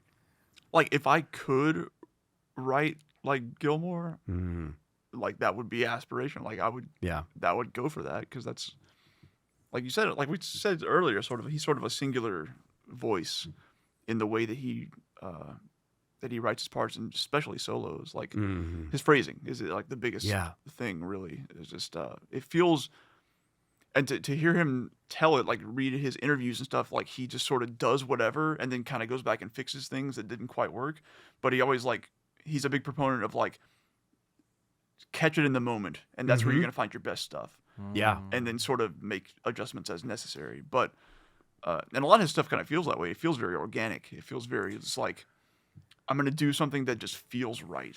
He just emotes. Yeah, but he can do it in such a way that it weaves into not always the song, but just like the mood, I guess. As cliched as it is to talk about Comfortably Numb, I mean, that last guitar solo when he just unleashes, and even the live versions, man, Yeah. the live versions can just almost bring me to tears because it's just so emotional. This one? yeah, Oh yeah. I mean, that's undeniably incredible. that's, yep. There's a reason it's always like up there on the like best of all time list. Yep. There are three solos in that song. Yeah. Yeah, all fucking incredible. They're all different. Yeah, they're all very different. Yeah. So in the like guitar player community, quote unquote, if you will, is he like considered, you know, there with, you know, Eddie Van Halen and Jimmy Van Page and Randy Van Rhodes? I think to a small subsect, maybe. Maybe, yeah, like to guitar nerds, probably, Yeah. but to music lovers in general, probably not, Yeah. because they'd probably be like, Eddie Van Halen fucking shreds, dude. He's not flashy. Exactly. It's extremely like subtle. Yeah. Flashy in spurts. Like the end of that Yeah. song is like extremely like, Well, but here's it's- everything I got. You know. Well, but it's not his, like y'all are saying, the solos seem incredibly expressive and creative, but maybe not necessarily like groundbreakingly technical. No. yeah, not really. Like Maybe they are, and I just didn't pick that up on my first listen. I mean, at the heart, he's a blues player. I mean, when you boil it all down, he's a blues player. He Turn it does- off. He sounds way better. But no. I mean, if you look at his scales, his use of pentatonic scales, his use of emotion, he approaches the guitar like a blues player. But he approaches the guitar like a blues player who is absolutely in love with music and very high. I mean, I don't know that he is. I don't know. But it's like he's coming from a completely different realm than like an Eric Clapton who ruins everything. agreed, honestly. Oh man, yeah, fuck Clapton. John, for that sure. was for you. Yeah. Like to me, yeah, I agree with that exactly. And it feels more to me like he is doing what he would do if he were singing a part over a song. Yeah. Than playing guitar, but he makes it work as a solo. And the as far as technicality goes, like the thing that people always point to for him are his bends. And he's like doing like 2.5 step bends, which is fucking ludicrous. Okay. But he does it in such a way that it's clean. He's very clean. He's very precise. Very precise. And he's very there's no other way to say it. Like he's just very measured about it. He's very like very consistent and clean about it, which like most people just aren't, especially blues players. Just like do whatever Just fucking go. feels. Yeah, sure. But he does that, but he does it in a way that it feels like perfect. And I will say that some of his technicality, though, where his technicality does come into play, is in some of his rhythms, like his use of like tape delay and slap. I think that really set the tone. I can't believe I'm going to say this for people like The Edge. You know, Absolutely. Yeah. 3,000%. I mean, As a fan of U2, like what song was it? Oh my god. Run Like Hell. Run Like Hell, probably. Yeah. Oh yeah. Yeah, There's when this huge fat delay all over the place. Yeah. Yeah, when it got to that. That's a U2 riff, basically. It's I was like proto U2. Streets Have No Names, damn near. Yeah. Yeah, and then I was like, wait a minute. Is this also like halfway the Bullet Hits the Bone song? Oh. Wow. Who is that? When the bullet hits the bone. Yeah. Who When is the bullet that? hits the bone. I can't remember. Like it is. I know what you're talking about, though. It's so close. I don't know if it's the same chords or like, or you know what I mean, or there's. And if you go back and you look at the chord structure of Comfortably Numb, that is absolutely silent lucidity. Back to Queensryche. Ooh. The chorus, especially. In fact, it is the chorus. I'll have to go listen to those side by side again. 80s, the decade that Floyd wrote. Pretty much. I mean, In a lot of ways. A lot of circles. So, another rando question for you, Robert, because do you feel like in any way, I know this is kind of a stretch, but fuck it, that because they use a lot of synth in here, there's like a lot of keys and a lot of synth used. So the band is Roger Waters on bass and vocals, David Gilmour on guitar and vocals. Fuck, who's on what? Nick Mason's drummer? Drums. Is a drummer. And then Richard Wright on keyboards. Okay. And that's just what he does in that band. Okay. So It's just those 4 guys, 4 instruments. Yeah. I didn't know. I didn't know if it was. I almost thought that it was maybe like that it was maybe just. I almost wondered if it was like a Steely Dan kind of thing, where it was just David and Roger, and then like they one of them kind of did keys, and then they had other people come in to fill in the random spots that they couldn't do. Yeah. But that it was mostly all them and a drummer was. I almost wondered if it was that sort of setup, but so how long? When is Richard Wright in the band? He's the whole time, I think. The whole existence of the band? I'm pretty sure he's the whole. Yeah. Was he the one that got kicked out during the recording of Wish You Were Here?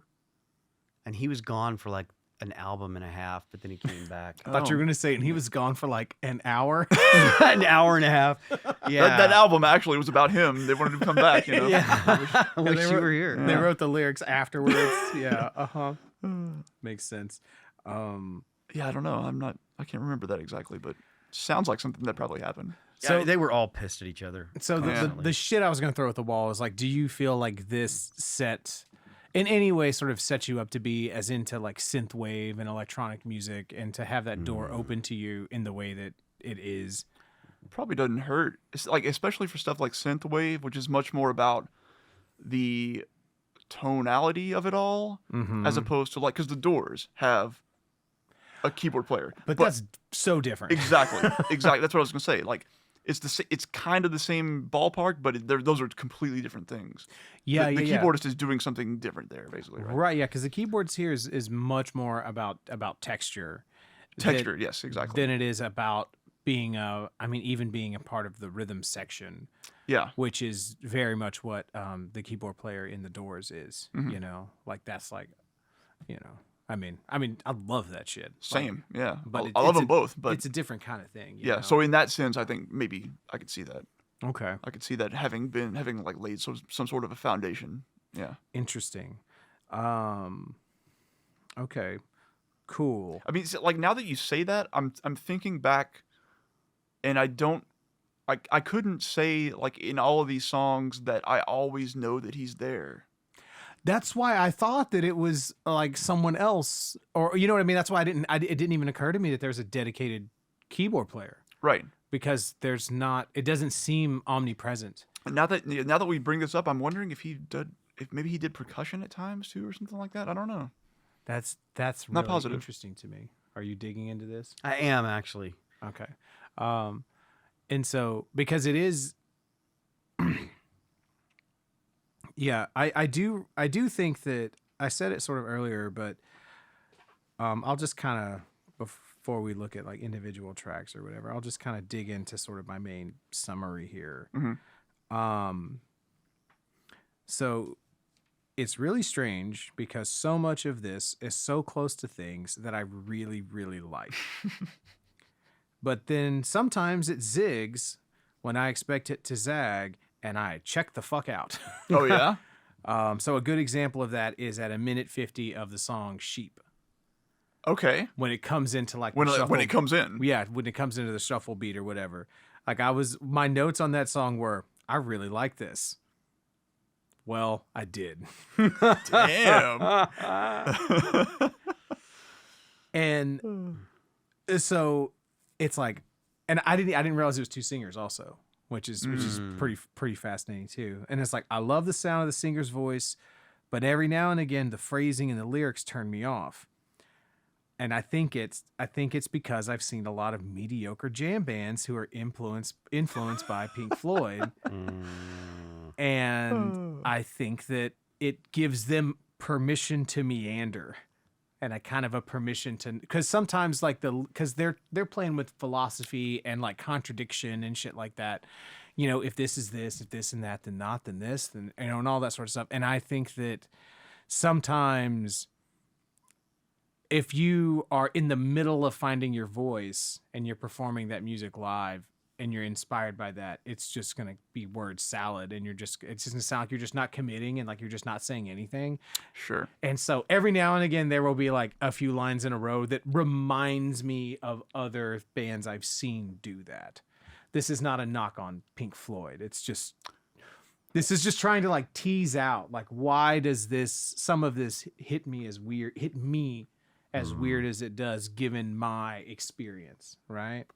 And so I think that's one of the threads, you know? So I don't know about you, but for me, Pink Floyd lyrics are not necessarily what I'm there for.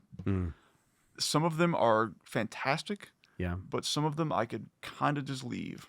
I will say I feel the exact same way until the post-Waters era. David Gilmour is such a fantastic songwriter. His words are really what pull me in.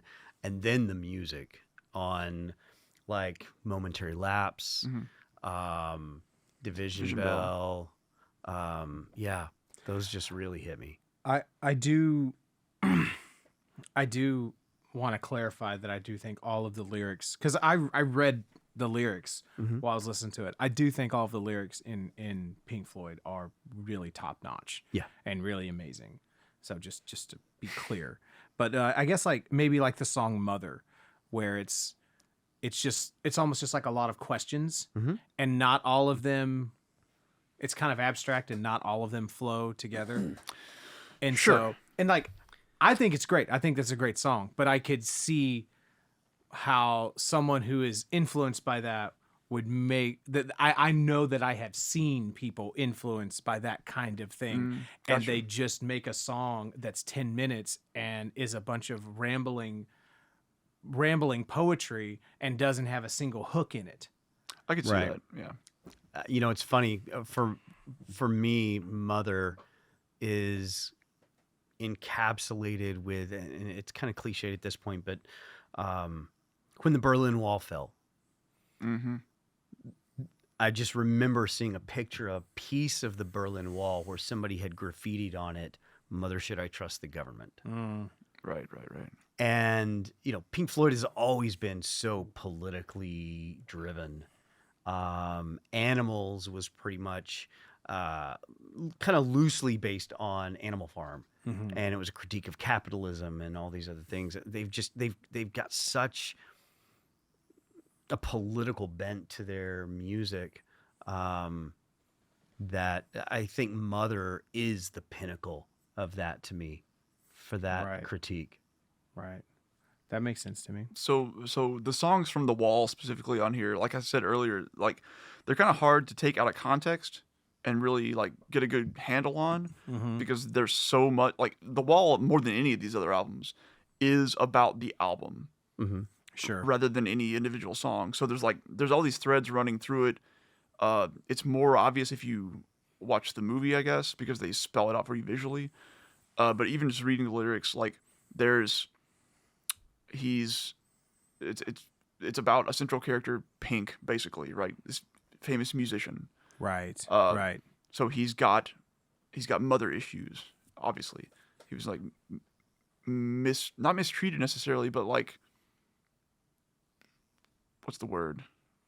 Like his mother tried to smother him, essentially. Right, so some of that in there. His father went off to World War II and died. Huge theme through the album. All these themes like weave in and out of all the songs, beginning to end. He's a big rock star. He's trying to deal with fame and everything that comes with that. He's cut off emotionally from friends, family, or like he has no like close bonds. And so loneliness and getting in your own head and all these different things sort of weave in and out and eventually coalesce into the end of the album, which everything just kind of... He's got all these problems, and the wall is what he built up around himself, metaphorically, to keep all this shit out and to keep himself safe, basically. Sure. At the end, it comes down, and he's got to deal with that. That's the whole thing. Doesn't sound autobiographical in any way. You know, and it's interesting because it was also, you know, Roger Waters has talked about when they toured this album before the movie ever came out. His goal, and they pulled this off, was that throughout the set, he felt like it was so autobiographical of their experience as a band, that they had become such a machine that they'd been cut off from their audience. And so that was the tour that they did. Yeah. And so one by one, stagehands would come out and put these big white bricks, and they literally built a wall during the first half of the show and then intermission. And then the second half, they played behind the wall, like this big middle finger to their fans and to the machine. Wow. And then at the end, the whole thing just comes crashing down. Yeah. But they could only play they could only do like so many shows because it was such an expensive thing to do. So they couldn't do it too many times. So I guess if you saw that, like, that was a rare, yeah. Oh, that's fascinating. Yeah. Wild. That's fascinating, man. Yeah. So speaking of like the wall and that story, so what's the story with the song? Because it is clear, even just from the, because I knew that already, kind of. Yeah, right? this is stuff you probably picked up over time. It's just in the osmosis. ether, you Yeah, know. totally.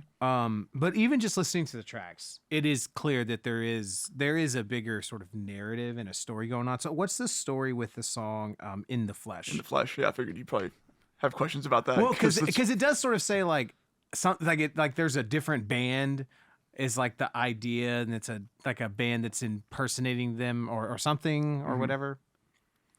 If I remember correctly, in the story of the album, it's basically like they're the powers that be over the band are trying to get him out there and perform, and they give him drugs at that point, I guess is what it is. Really? It goes back to a story of Syd Barrett, where Sid was so like gone. He'd done so much acid that they were supposed to play a show and they couldn't. They couldn't find him.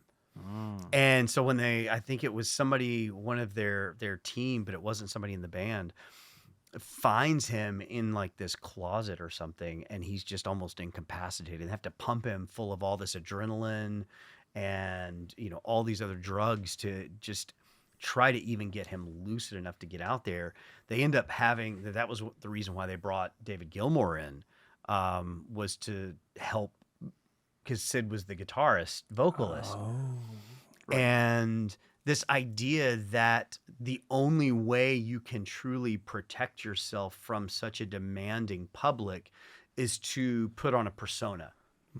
That you become this thing so that because to be transparent is to vulnerable. And they'd spent so much of their career being vulnerable, and they were just done with that vulnerability. Yeah. So at that point in the movie and in the fiction of the album or whatever, Pink. he's literally just at a pulpit at a rally in Nazi garb, essentially, like with armband and all this shit, like pointing people out as the lyrics say. Yeah. Like put him up against the wall and fucking get him out of here. I thought you were gonna say that he just was pretending he was Eric Clapton at a show. And Talk about another influence, though. If you look at that scene in the movie, I think you'll really appreciate this illusion. If you look at that scene in the movie when he's, in this arena with these black and red banners everywhere and the symbology. It's just the Third Reich. It is. Yeah, straight up. But that's exactly, I think, what Marilyn Manson was ripping off in a lot of his stage shows. sure. Oh, yeah. well, and it's clear too. Before I say this, I was referencing a specific speech that Eric Clapton gave in the late 70s. Oh, for yes. anyone who's curious. Yeah. He really does ruin everything. He ruined the 70s and speeches. Pink Floyd almost saved the 70s, but Clapton had to come in and fucking ruin it all. Swooped in right there at the end. This shit. But no, it's very clear, oddly enough, especially on the album Mechanical Albums. Mechanical Animals, where you sort of checked out of Marilyn Manson, and it's one of my favorites. But after listening to all this Pink Floyd, it's very clear that that's like almost inspiration number one for Marilyn Manson on that album. Wow. And I'm going to have to go back and listen to that one again now. So there is one specific section actually that I'm going to show y'all because let me find it.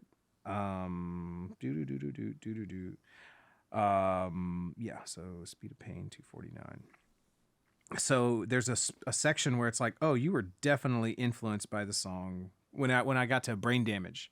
There's a section in that Marilyn Manson just kind of just basically rips off. But I mean, like, in a good way.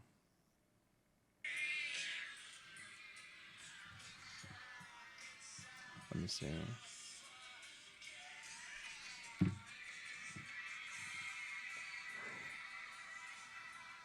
So, like, the background vocals. Yeah.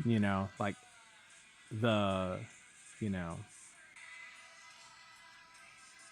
when he's not doing the way that it lands is just like there's something that lands like almost the exact same way in Brain. I always felt that when Marilyn Manson kind of pulls away from the industrial sound, he's really got a David Bowie-esque feel. Well, man, in his songwriting, at least. I have some strong opinions about all that, and I feel like the greatest. I feel like Mechanical Albums is the highlight of his career. Did I say it again? That's you did. Mechanical Albums. That wasn't on purpose. It wasn't. It was perfect. Man. Straight faced, looked great. Yeah, man. Well, I've been in this room. See, I was late long to time today. I was late to the Marilyn Manson thing. Well, when I came in at Eat Me, Drink Me, that was like a straight up Bowie record. Oh. So yeah.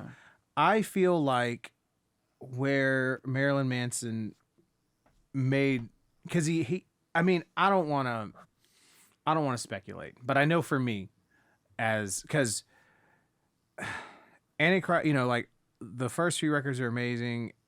Portrait of American Family is this really incredible, unique, weird rock record.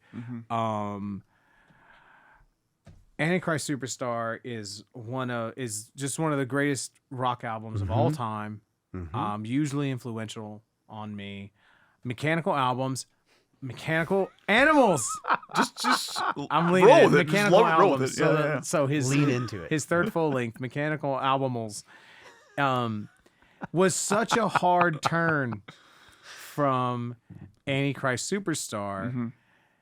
but the songs are so good, and it's one of my favorite albums, my favorite Animals of all time. There you go. And so, but then for the next one, Hollywood, he kind of like, it felt like he went back to the well. See, I liked Hollywood. But again, I didn't follow the progression like you did. It's, to me, there's some songs on there that I like.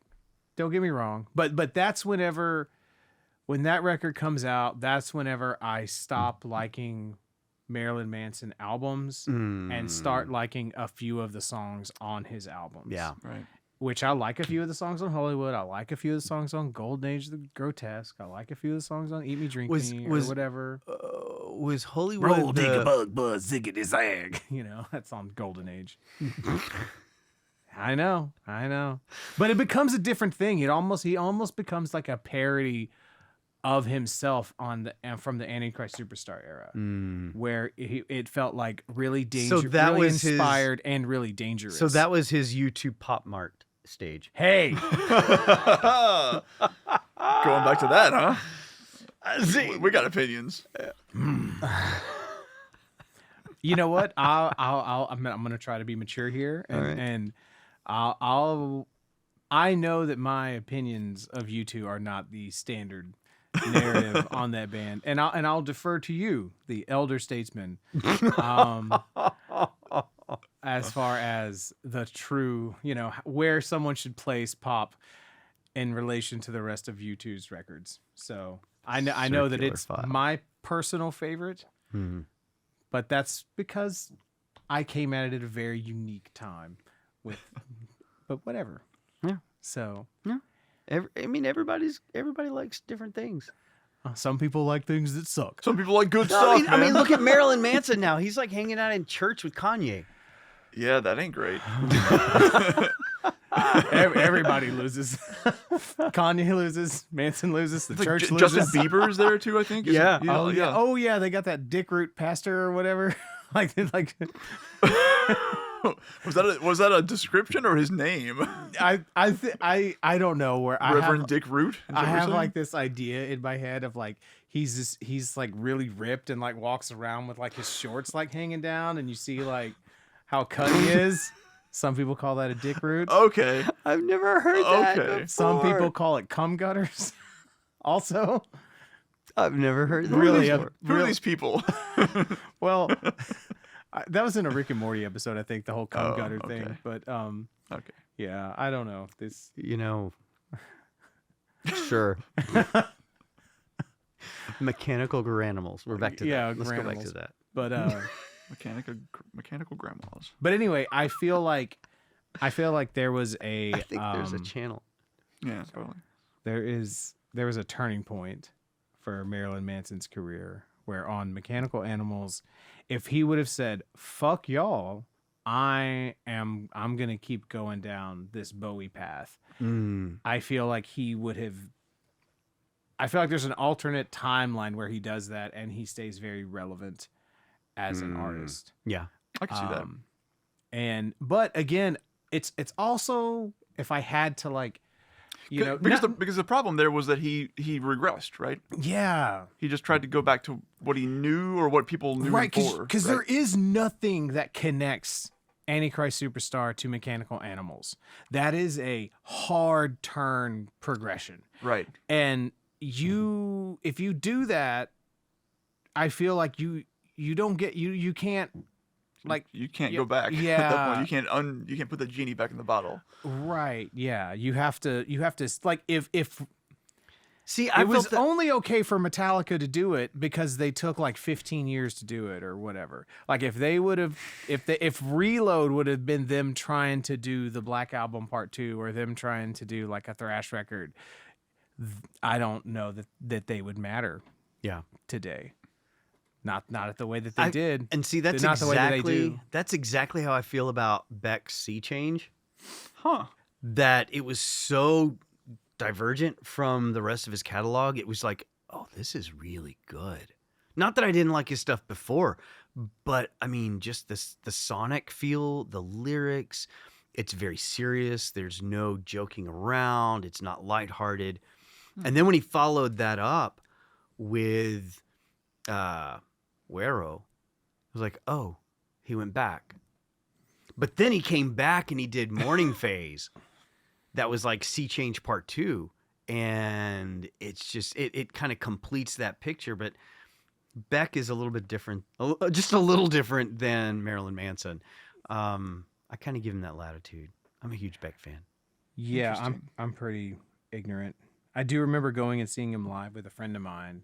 Like, Sea Change is like, I think it was in 2015. It was on the Morning Phase when he was touring that one. I was there. We saw each other. Yeah, probably so. Yeah. We probably we've ran into each other at that venue multiple times yes. on accident. Yeah. which is Wait, pretty you were sweet. at David Rice? No, David. Damian Rice. Damian Rice. Yeah. Yep. That's right. Nice. And so And Swell Season. Weren't you at Swell Season? they didn't play there, But they played at Warehouse Live. I was there. That was you and Jess. Jess's first Yeah. date. Yeah. I was there for that. We didn't find that out until years into us being friends, which was interesting. Yeah. I'm just This hovering fixture in our around, lives. Yeah. In the background sometimes. But I do remember it being really weird being in that arena because I mean, you know, like people aren't singing every word. Like it's like, Yeah. oh, this is nice. But when he did Loser and that whole place screams Yeah. like a Slipknot concert. Well, I'm a loser, baby. So why don't you kill me? I was like, this is weird. That feels weird. It was strange. Yeah. Because A Beck concert's really just like Beck playing for a party. man, what a fucked up sad party. Oh. that was not a party. Well, that's just the one song. I mean, because I can picture It was a people good from concert. Don't get me wrong. I can picture people from all walks of life going to a Beck show. Mm-hmm. But Loser is the touchstone, I feel like, for all of them. Yeah. Everybody knows that song. Everybody doesn't know Devil's Haircut or I love Devil's Hair. Oh, yeah. It's a great Great song. song. You know, or anything. Even like Where It's At, or Yeah. the other big stuff from that time period. Yeah. Yeah, it was just specifically Yeah. and then Because that song like exploded in such a weird way that songs Yeah. just don't really do very often. right. and the yeah. beauty of that song was it was a joke. And there is like I don't have like the language to like really. I'm not trying to like throw shit around, but it was something that did occur to me at the time. Was like, this dude is playing like really whited up black music for a white audience. Mm-hmm. He's putting those elements in there, and I feel like this is the first time I'm noticing Yeah. that being a thing. You know. But it's okay because he's a Scientologist. Along with if cultural appropriation was the only thing that Scientology made okay, that probably wouldn't be that bad. Right. Considering the rest of the things that Scientology seems to make okay for its Yeah. practitioners. Yeah. But yeah, anyway, I'm just commenting on that it was a weird moment. But I don't know, man. It was still a good show. Like it was It was great fun. music. He executes. Well, yeah, you were there. I'm talking about like you weren't there. Did that moment strike you as weird at all, or were you just like, I was a little annoyed. really? I was annoyed. I'm that guy. Okay. It's like everybody knows this song. This is what everybody's gonna sing. Okay, all right. I'm just gonna shut up now. You're like, I Yeah, wish I you can would see have that. opened with it, so all these posers left. Right. Like get Go that one out home. of there. Just go ahead and do it, and then not hang on to it for the encore or anything. Yeah, Right, That's, you're that's like- got to be the encore, right? Yeah. Like, of course it is. You're yeah. like, why can't you sack up like Ben Folds and just never play Brick again? Right. Tell people to fuck off when they ask. Or for it. Radiohead with Creep. Oh, did they like not play that? No. Fine. Yeah, I feel like after probably after the Bins came out, they were like a different band at that point. Because that first album's so different. Yeah. It's very different. Yeah. So, but yeah, Pink Floyd. Oh, and there's another. Yeah, right. Remember that? But there is another track on that Marilyn Manson album that specifically reminded that it's just so clear that he's pulling from this era of music. There's a song called "Fundamentally Loathsome," and I was listening it today, and I was like, "Oh my God, this is totally mixed like a song from the '70s." Because for the first like 2/3 of it, the drums are panned hard left. All of the drums are over there, and then sort of the climax at the at the bridge or whatever, it's down. It comes back to down the center or whatever. But it's like you're totally pulling from this era of music. Yeah. Right. So like when that was a wild studio concept, was like to play with panning. Yeah. was it though?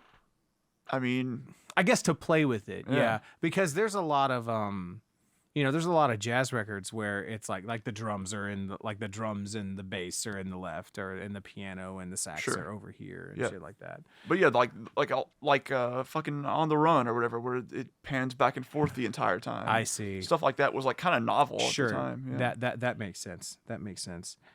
But yeah, and so sort of like,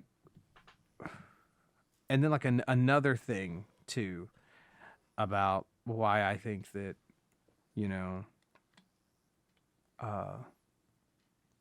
Pink Floyd didn't hit with me as much before is again speaking with like I think that the Pink Floyd vibe is an easier vibe for, it's an easier thing to fake because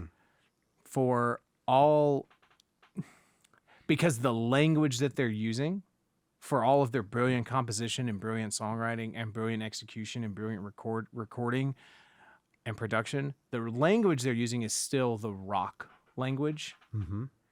It's not the jazz language. It's not incorporating all these other things like the Grateful Dead did and whatnot. So it's a lot easier for mediocre jam bands to try to sound like this.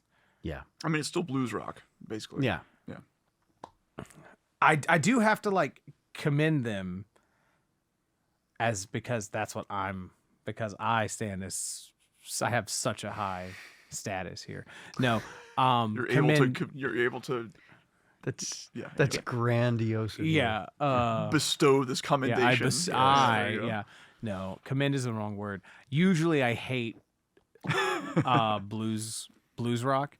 If it's not Aerosmith, I don't fucking, and it's blues rock, I don't fucking like it. I kind of don't either. For the most part. And the sections that I don't like are the sections that like when things come in whenever everything comes in like the song Like Sheep. Money or That's not, because I don't like Money. Yeah, no.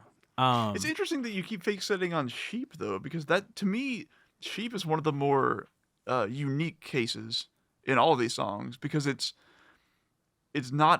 in like a progressive feeling key.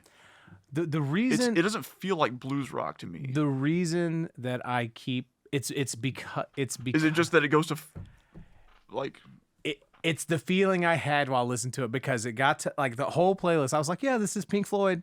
And then it gets to the first 2 minutes, like, this is really cool. I really, really like this. I was like, fuck. Okay. Fuck this. Okay. Okay. But it's like if a band sits in that feel and they're not Aerosmith, I don't fucking like it. Got time for you. And Okay. so, but again, like Aerosmith isn't really, they're not really like a blues rock band. They're this, it's their roots though. not like Stevie Ray Vaughan, not like Eric Clapton. Well, not like no, that no, kind no. of thing.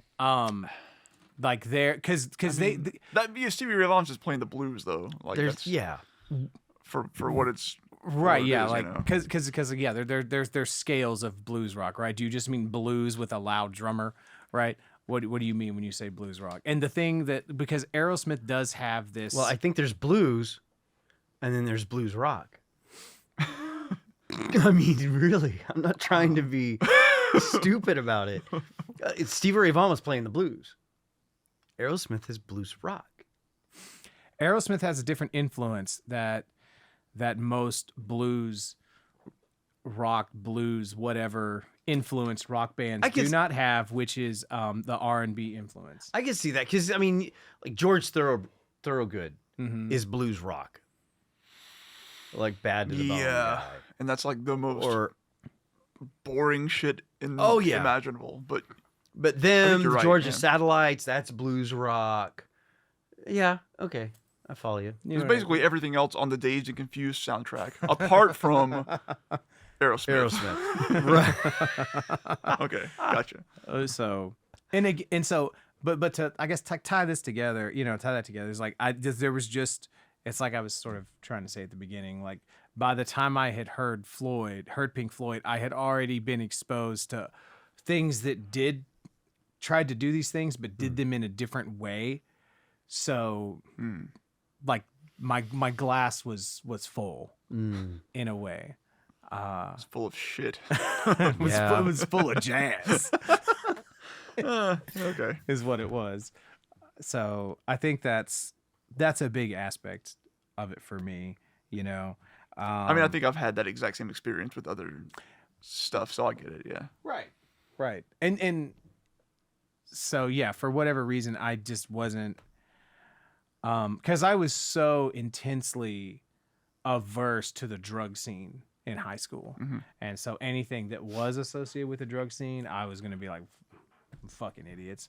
Oh, Pink Floyd, that's that band those fucking idiots listen to, I mean, I was the same way later on in high school with like raves and stuff, where I was absolutely like, fuck this garbage. Sure. And all the music that came with it, even though I would go on to later to like a lot of it.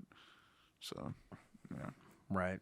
I remember that whenever my friend Zach Robinson came to see All Severed play, and he was real big in the rave scene and like drum and bass and all that sort of stuff, and we incorporated some of that style of drum beat into one of our songs because I had heard it. Is that again? Yeah. Yeah. I had heard it like on that Herbie Hancock record. Yeah, okay. So it was because that's where that shit came from. Yeah. For me, that's where it came from, was being, it influencing the jazz scene and then being spit back to me through that.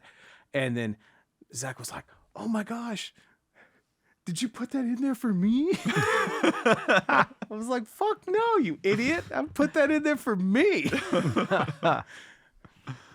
So, but yeah, yeah, I don't know. I think because that's really kind of the fuel that's pushing this whole thing forward for me, is that you and I are so similar in so many different ways, and like the very first episode sort of articulates that. Like, we're the same age, we grew up in the same place almost, we have same socioeconomic background. Yeah, single mothers, household, like. Right. Our parents, it was very clear when you look at the playlists that we had that sort of, conveyed our early childhood, the music our parents listened to.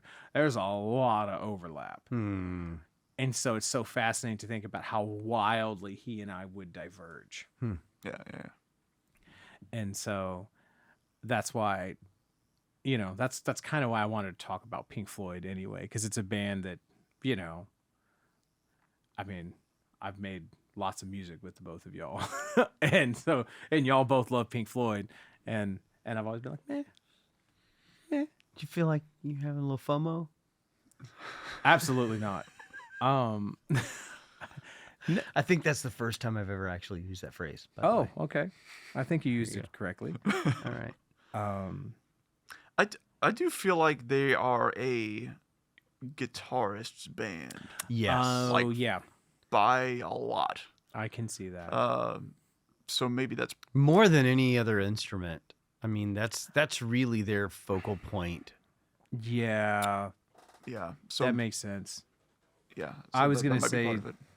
I was gonna say something about the drums in relation to that. Of like, the drums are really tasteful and nice.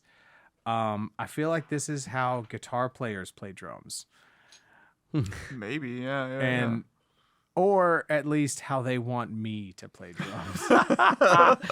Yeah. Be as inconspicuous as possible, and Yeah. let me solo for 10 minutes. Can you just like do less, Right. but really solid, and then every once in a while go ba-doom doom ba-doom Yeah. doo doo. Yeah. So Yeah. I mean, I can see that, and you've never No. you've never given me that kind I've of. never. I don't feel that way. Yeah, you've all that was one of the things that was really nice about working with you, is because I think you were one of the first songwriters that I worked with that was like, well, do drum shit, like do what I think I used that exact phrase. like you didn't micromanage me. I like playing with you, and so I want you to be you. Sounds reasonable enough, right? Turns out no one gave Nick any notes. That's exactly how he wanted to play. Yep. This was his show the whole time. You know, and I will He's like, say, I'm getting paid by the note. I will say that I think that there's an interesting dynamic, and maybe this is something to explore next time. But every songwriter, I feel like there's always this like team, and with a good songwriter, there's the experimental guy, and there's the no guy. And what guy? The no guy. No guy. And every experimental person has to have that no guy. Like an editor, basically. Yeah. I mean, you N-O. see that with John Lennon and Paul McCartney. Their solo stuff, both of them, it's terrible in my opinion. But Terrible. temporary secretary though. How are we gonna? Okay, well. And you see it with like Jeff Tweedy and Jay Bennett with Wilco. Wilco. Okay. Yeah, I mean, like Wilco. it was, but I mean, obviously with Yankee Hotel Foxtrot, there's that really strong bent of Jay's for the experimental that Jeff did pick up, but when they parted ways, he had to replace that figure with another no person, or Jeff Tweedy was just gonna fall into this sort of, just I don't know. I think his songwriting was strong enough but he still needed that no person. But you still have that with Roger Waters and with David Gilmour. For sure.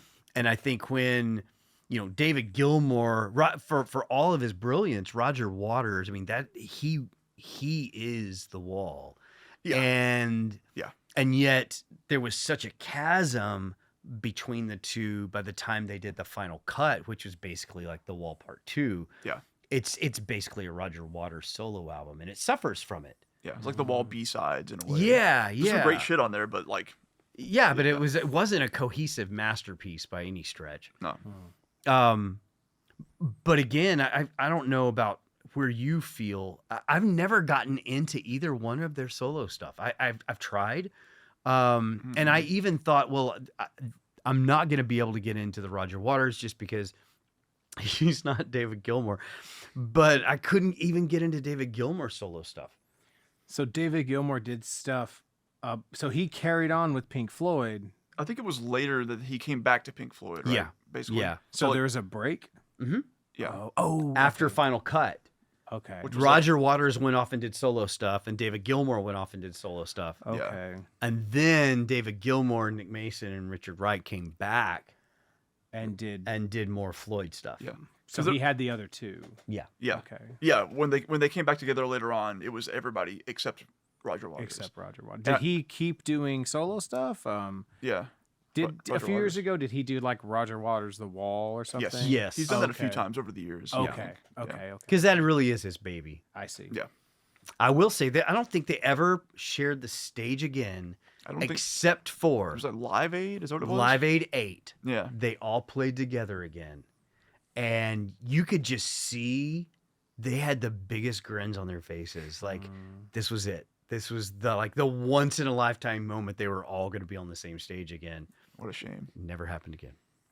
Are they both still alive? Yeah. I think they're the only two still alive I at this think point. so. Yeah. Oh, okay. Oh man, you could. Well, no, that's not true. One of the other guys is still alive because they just put out a new song. Oh, Nick Mason. Yeah. Yeah, that's right. So they he's just still alive.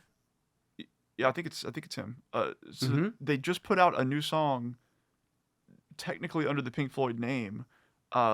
With the way they did it was weird. So it's a fundraiser for Ukraine, and it's got vocals from a Ukrainian vocalist on it.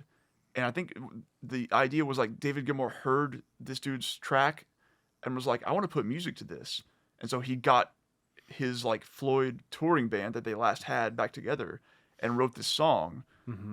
And it's like a verse of vocals and then like fucking 5 minutes of Gilmour just soloing like a madman. It's amazing.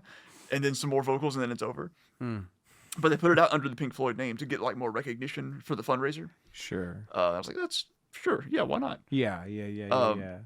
But it's pretty fucking good actually. Like it's really interesting. But yeah, so the one dude is still alive at least. Yeah. I guess Richard Wright's the only one that's passed. Yeah. Cool. I mean, too bad because it's easy to replace drummers. Hey, there's an opening. I'm pretty sure you can cover it. I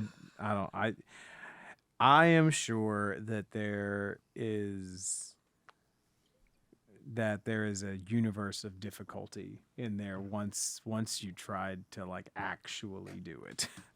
So 7/4. I'm not. Yeah, who could imagine? I think there's actually some lore that there were some tracks that Nick Mason couldn't do, and they had to get Jeff Porcaro to come in and do them, or something like that. I don't know if it was on a specific Floyd record or whatever. Jeff Porcaro was like the drummer in Toto, and he played on like Beat It, and he was just Really? studio Damn. hotshot in the Okay. 80s and whatnot. So. So he's like the Chuck Mangione of drummers?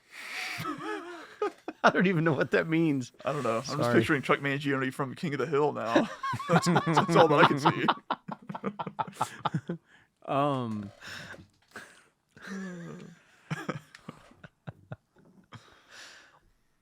Who would the Chuck Mangione of drummers be?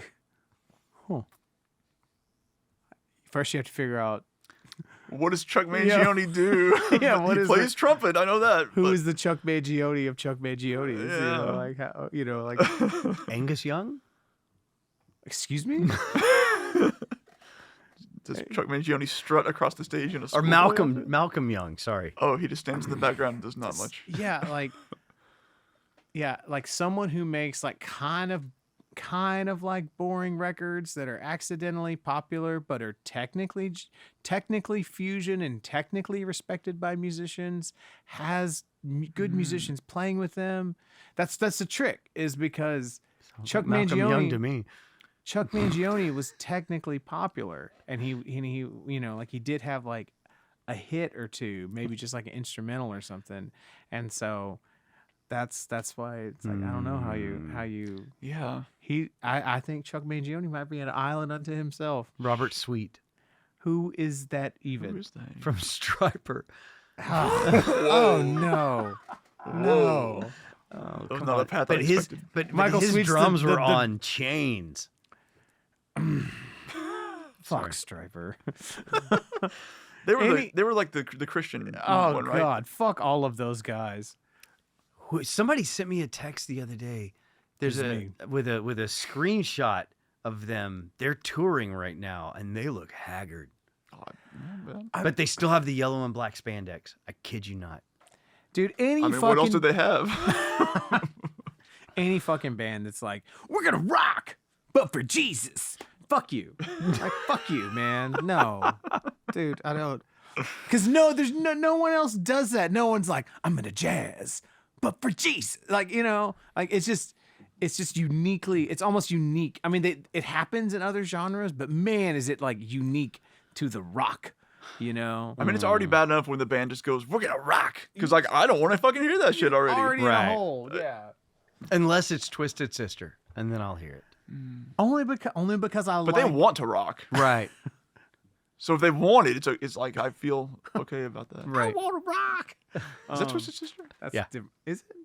Yeah, that's Twisted Sister. I don't know anymore. Yeah. It all kind of blurs for me. But then at some point they didn't want to take it anymore. So it was You know somebody that I'm really late to the game on, but I am just Motorhead.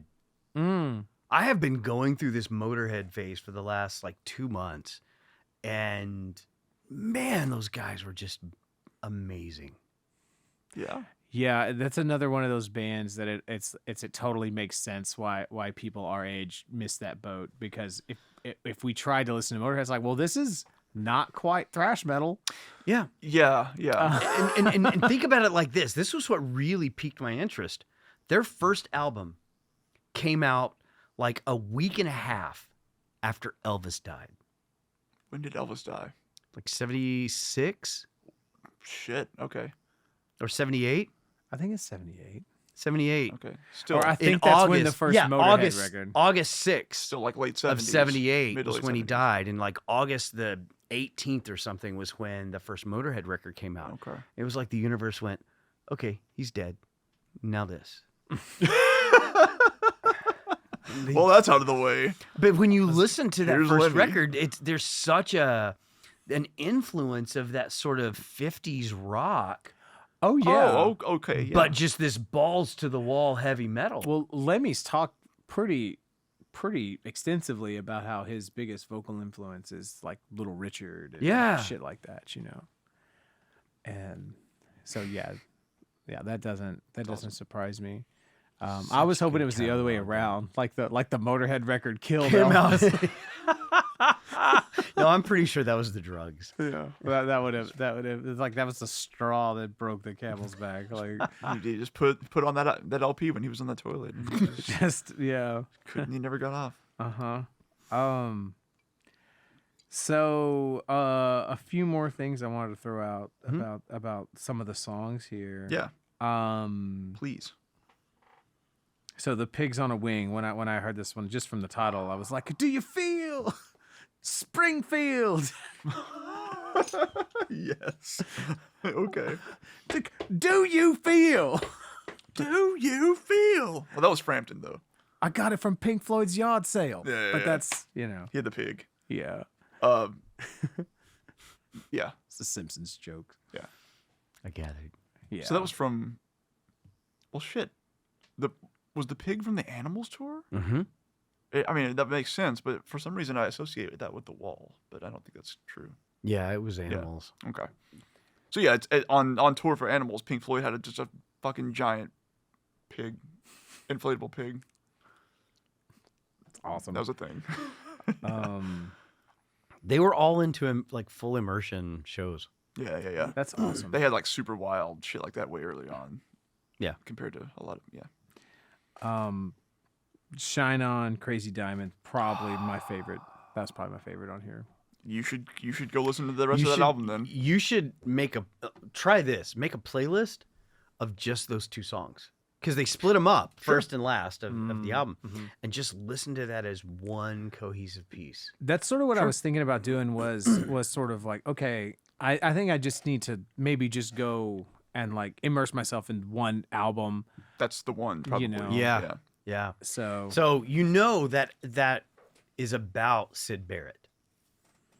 Wish You Were Here. The album Wish You Were Here is about Syd Barrett. Yeah. Shine On, You, Crazy Diamond, Syd. And You buy that, Robert? Yeah. and get this, apparently while they were recording that, He like came into he the showed up studio, to the studio. but he looked so fucking haggard They that did they not didn't recognize him. And he was like there for an hour Yeah. before they realized, oh, that's Syd in the booth. Wild. Yeah. Yeah. It was He only had- like a few years after he left the band. It wasn't Yeah. like crazy long. No. He had such an indelible mark on that whole band. You know, I mean, there were influences in The Wall. There were influences in Dark Side of the Moon. And there was overlap. Like he didn't leave, and then Gilmore came on. There was like some overlap. Yeah. There. For like at least an album, maybe or two. Mhm. I forget exactly, but He had one songwriting credit on the second album, but his influence was still there in the arrangement, and they were still they were still in that overlap. But yeah. Which okay. Okay, rad. So yeah, I feel like that's probably what it would take for me to sort of like get it, is to like, okay, I gotta spend, because I can at a distance I can absolutely acknowledge like, well, all of this is objectively great music and masterfully put together. Like maybe more than any other, kind of like we alluded to earlier, maybe more than any other band and any other set of albums, these albums specifically, they really shine the most when you like let them, as cheesy as it fucking sounds, like when you let them take you on the journey that they want to take you on, because that they're made with that in mind, I guess is the thing. Right. Like they didn't make this so that people could listen to it in their car. They made it so they could listen to it on their piece of furniture that they saved up to buy. Yeah, like these are albums, like more than anything else I can think of. I have a playlist that whenever I struggle every now and then with insomnia, and I've got a playlist that I call Sleep Floyd, and the first 2 tracks are "Shine on You, Crazy Diamond," the first section and the second section, and it doesn't work. It doesn't put me to sleep because I get so wrapped up in the songs, but I listen to it anyway because it's my psychological happy spot. Again, 7 minutes and 12 seconds in, he hits that third solo, and it's sort of like Stevie Ray Vaughan's version of Little Wing. Little Wing, yeah. He's got that one spot where I just get chills, and I involuntarily grin every single time. This is the same way for me. Do you know what helps me go to sleep? I'm not bullshitting. What?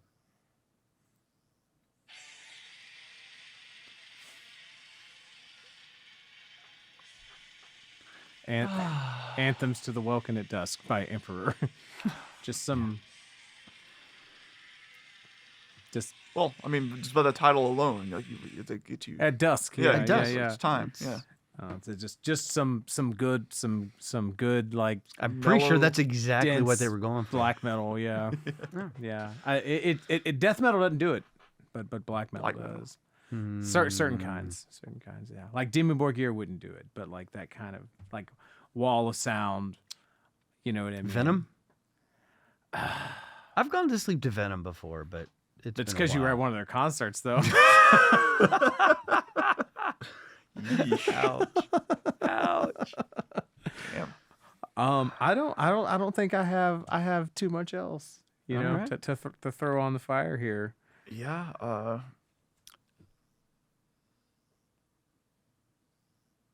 Yeah, I don't know.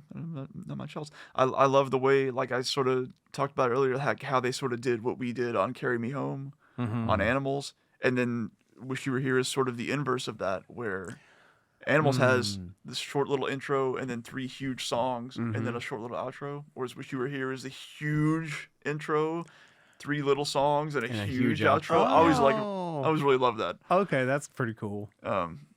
Intentional or not, fucking I don't know, but there's 5 tracks on each one. It lines up perfectly. It's a cool inversion.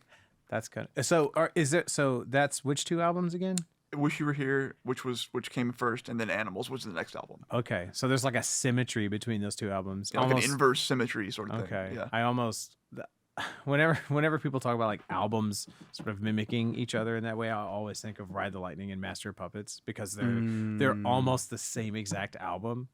Like they just tried, like Ride the Lightning, like they were trying to write that was Master Puppets Draft 1. Yeah, is almost what it is, Right. But then they did Master of Puppets, and then they threw on Damage Incorporated at the very end, right after Orion. Oh yes, Right. so it's like make it a little flipped. different. Yeah, It's right. it's yeah, It's like yeah, because they're like, well, we can't do it exactly the same. But then they had to repeat that with Dyer's Eve. Yeah. Right. Well, but there's like 9 tracks on Injustice, so it's completely everything It throws it out. That's out the window. Yeah. Spin the wheel, man. Now we're back to Injustice for All. Look at that. Yep. So yeah, there will probably be another. There will be Metallica casts. Yeah, some point. and that will probably be a fun one to have Shae involved because that was our first interaction with each other. Actually. An argument. about Yeah. Metallica. Oh, okay. Yeah, I was. We'll save it for the pod, y'all. Yeah, yeah, we can save it. Take it outside. We can save it. And well, and it's interesting because there's like I've talked to people who are older than you and like their relationship to Metallica, and you know There are people older than me? I, Wow. there's one. Yeah, James Hetfield. Is the- well, honestly, probably Kirk is I was gonna say he looks like the Crypt Keeper. a little bit, man. Yeah, Little bit. yeah. I was talking to James. I was like, "What do you think of Kill 'Em All?" I don't have it anymore. Although I might have a digital copy somewhere. But I used to have a copy of their 5-song demo called "No Life Till Leather." Oh, that was painful. Not as painful as the early Pantera, though. I don't know. That last one they did before Cowboys from Hell just felt like just Judas Priest. I didn't listen to the other stuff though. Yeah, We should have. Same. We should have. we can. We maybe that'll be one of the bonus episodes. There you go. We'll do a react cast. Live reacts. Yeah, with an X. so- Well, this has been fun, man. Yeah, for sure. As far as the stuff, like just one more addendum, like I think the first ones I got into were Dark Side of the Moon and the Wall, but I think Wish You Were Here probably overall is my favorite front to back. And that, when did that happen? Like, when did it become clear that like, oh, this is my favorite Like one? later on, actually, weirdly. Mm-hmm. I forget when, maybe like early 2000s, let's say. Oh, okay, but so still pretty Yeah, not like last week or anything. Yeah. right. Yeah. Because that's a thing that happens sometimes, you know. Yeah, you go back to old stuff and you're like, oh man, why didn't I like this? Yeah. Right. You know, like I sure. do now. Yeah, for sure. But yeah. This was their most popular phase, I think, by a lot. Yeah. But everything we'll talk about next time, like no less interesting. Yeah. So, looking forward to that. All right. And All so, Yeah. one thing, are you going to include what is it called? The Endless Sea? Endless River? Endless River? Yeah. You're going to include? Okay, good. Oh yeah. Great. That's like Umaguma 2 to me. It's like to me, it's like the bookends of the real David Gilmour era. Okay. But Okay. we'll get to that. All right, man. Good. Because it just came so much later. I was like, okay, good, Yeah. great, perfect. All right. Cool. Adios, party people. Thanks. All See right. ya.